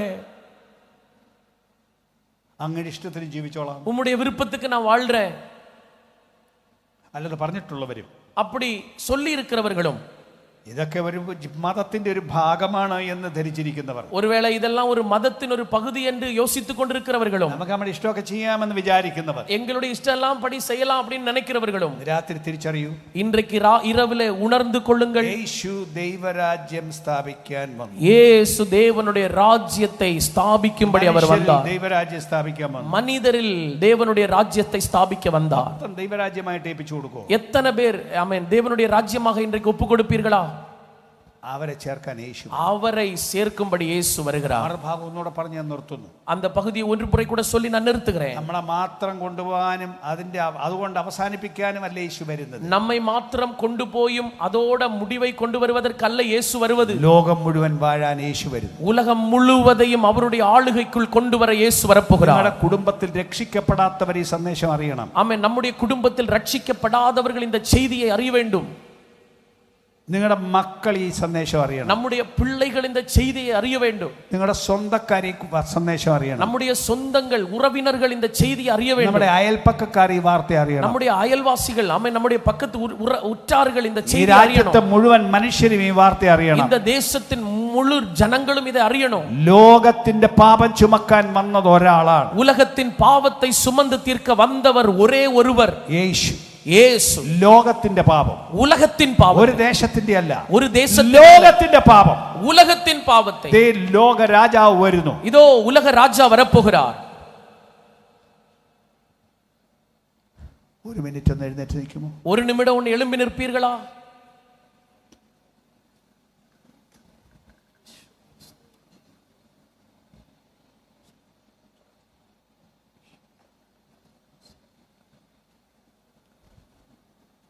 ഹൃദയത്തെ ഒന്ന് വണക്കുമോ? இருதயத்தை ஒன்று திறப்பீங்களா? ഞാനിപ്പം പറഞ്ഞ സന്ദേശം വളരെ ഗൗരവമായ ഒരു സന്ദേശമാണ്. ஆமென், ஸ்தோத்திரம். நான் சொன்ன இந்த செய்தி மிகவும் முக்கியமான ஒரு செய்தி. ഇതിലൊന്നിനും മാറ്റമില്ല. இந்த வார்த்தைகளுக்கு ஒரு வார்த்தைகளுக்கும் மாற்றம் இல்லை. ഇത് അങ്ങനെ തന്നെ സംഭവിക്കും. இது அப்படியே சம்பவிக்கும். യേശു വരുന്നു. இயேசு வருவார். നിന്റെ ദൈവത്തെ എതിരേൽപ്പാൻ ഒരുങ്ങിക്കൊള്ളുക. அந்த தேவனை எதிர்கொள்ளும்படி சந்திக்கும்படி ஆயத்தப்படுங்க. ഏത് സമയം എന്നറിയില്ല, எந்த நேரம் என்று தெரியாது. ഒരുങ്ങിയിരിക്കൂ. ஆயத்தப்படுங்கள். രാത്രിയാവാം, இரவு ஆகலாம், പകലാവാം, பகலாகலாம், ഇന്നാവാം, இன்றைக்கு ஆகலாம், അടുത്ത വർഷമാവാം, அடுத்த ஆண்டு ஆகலாம், 10 വർഷം കഴിഞ്ഞാവാം. 10 வருஷம் தாண்டி ஆகலாம். പക്ഷേ യേശു വരും. ஆனால் இயேசு வருவார். യേശു വരും. இயேசு வருவார். വരുമ്പോ പോകാൻ റെഡിയാണോ? அவர் வரும்பொழுது போவதற்கு ஆயத்தமா இருக்கிறீர்களா? ഒന്ന് ഹൃദയത്തെ വണക്കി ഒന്ന് ഉത്തരം ദൈവത്തോടൊന്ന് പറയൂ. ஆமென். உங்க ஹிருதயங்களை திறந்து இதற்கான பதிலை நீங்கள் தேவனிடத்தில் சொல்லுவீர்களா? ഹൃദയം തുറന്നൊന്ന് പറയൂ. இருதயத்தை திறந்து சொல்லுங்க. ആവർത്തിച്ചു പറയുന്നു. மறுபடி நான் சொல்றேன். ദൈവം ഭരിക്കുന്ന ജനം മാത്രമാണ് അവിടുത്തെ കൂടെ പോകുന്നത്. தேவன் யாரை ஆளுகை செய்கிறார்களோ அவர்கள் மாத்திரம்தான் அவர்களோடு கூட போவார்கள். രാത്രി ഒന്നുകൂടെ ഏറ്റി പറയുമോ? இன்றைக்கு இரவுல ஒரு முறை கூட அதை அறிக்கை செய்வீங்களா? യേശുവേ വരണമേ, இயேசுவே வாரும், എന്നെ ഭരിക്കണമേ, என்னை ஆளுகை செய்யும், എന്റെ കുടുംബത്തെ ഭരിക്കണമേ, குடும்பத்தை ஆளுகை செய்யும், എന്റെ ഭർത്താവിന്റെ ജീവിതത്തിൽ വരണമേ, என் புருஷனுடைய എന്റെ வாழ்க்கையில் ഭാര്യയുടെ ജീവിതത്തെ ദൈവഇഷ്ടത്തിലാക്കണമേ, மனைவியின் வாழ்க்கையை தேவ എന്റെ விருப்பத்தின்படி கொண்டு മക്കളെ வரும், എല്ലാം ദൈവരാജ്യമാക്കണമേ, என்னுடைய பிள்ளைகளை எல்லாம் தேவனுடைய ராஜ்யமாய் மாற்றும், അപ്പനോടും അമ്മയോടും അവരെ ദൈവരാജ്യമാക്കണമേ, என் தாய் தகப்பனை அவர்களை தேவனுடைய ராஜ்யமாய் എന്റെ மாற்றும், കുടുംബം മൊത്തം ദൈവരാജ്യമാക്കണമേ, என் குடும்பம் முழுவதும் தேவனுடைய ராஜ்யமாய் അങ്ങയുടെ மாறட்டும், രാജ്യം വരണമേ. உம்முடைய ராஜ்யம் வரட்டும். രാത്രി മുഴു ഹൃദയത്തോട് അതൊന്ന് പറയാൻ മനസ്സ് വെക്കുന്നവരാരാണ്? இன்றைக்கு இந்த இரவு நேரத்தில் முழு இருதயத்தோடு இதை சொல்லுவதற்கு யார் ஆயத்தமாய் இருக்கிறீர்கள்? എന്റെ ഇഷ്ടം വേണ്ട എന്ന് പറയുവാൻ ആരാണുള്ളത്? என் விருப்பம் வேண்டாம் என்று சொல்லுவதற்கு யார் இங்க இருக்கிறீர்கள்? ക്ഷേമഹസ്സും തരിവിലൂടി ദിവികംസ്യ. പൂർണ്ണ ഹൃദയത്തോടൊന്നുകൂടെ പറയുവാൻ മനസ്സുണ്ടെങ്കിൽ, முழு இருதயத்தோடு ஒரு முறை கூட சொல்லுவதற்கான மனம் உங்களுக்கு இருந்தால் ആ കരങ്ങളെ ഒന്ന് ഉയർത്തി ഇന്ന് രാത്രി ദൈവത്തോടൊന്ന് പറയും. அந்த கரங்களை ஒண்ணு உயர்த்தி இன்றைக்கு இரவில் ஆண்டவர்கிட்ட ஒண்ணு சொல்லுவீங்களா? യേശുവേ, இயேசுவே, അങ്ങാണ് രാജാവ്, நீர்தான் ராஜா, അങ്ങാണ് എന്റെ രാജാവ്, நீர்தான் என்னுடைய ராஜா, അങ്ങയുടെ രാജ്യത്തിന് ഞാൻ സമർപ്പിക്കുന്നു, உம்முடைய ராஜ்யத்திற்கு என்னை அர்ப்பணிக்கிறேன், അങ്ങയുടെ ഭരണം എന്റെ ജീവിതത്തിൽ നടക്കാൻ ഞാൻ സമർപ്പിക്കുന്നു, உம்முடைய ആളുകை എൻ ജീവിതത്തിൽ നടக்க நான் എന്റെ സമർപ്പിக்கிறேன், കുടുംബത്തിൽ അങ്ങയുടെ ഭരണം നടക്കാൻ ഞാൻ ഏൽപ്പിച്ചു തരുന്നു, என்னுடைய குடும்பத்தில் உம்முடைய ஆளுகை நடக்கும்படி அர்ப்பணிக்கிறேன், എന്റെ ഇഷ്ടം വേണ്ട യേശുവേ, என் விருப்பம் வேண்டாம் இயேசுவே, അങ്ങയുടെ രാജ്യം വരണമേ. உம்முடைய ராஜ்யம் வருவதாக. ആ ശബ്ദമൊന്ന് ഉയർത്തി ദൈവത്തോട് പറയുമോ? நீங்க உங்க சத்தத்தை உயர்த்தி தேவனிடத்தில் சொல்லுங்க. യേശുവിന്റെ കാഹളത്തിന് വേണ്ടി ഒരുങ്ങിയെന്ന് വിളിച്ചു പറയുമോ? இயேசுவினுடைய எக்காலத்திற்கு ஆயத்தம் என்று சொல்லுவீர்களா?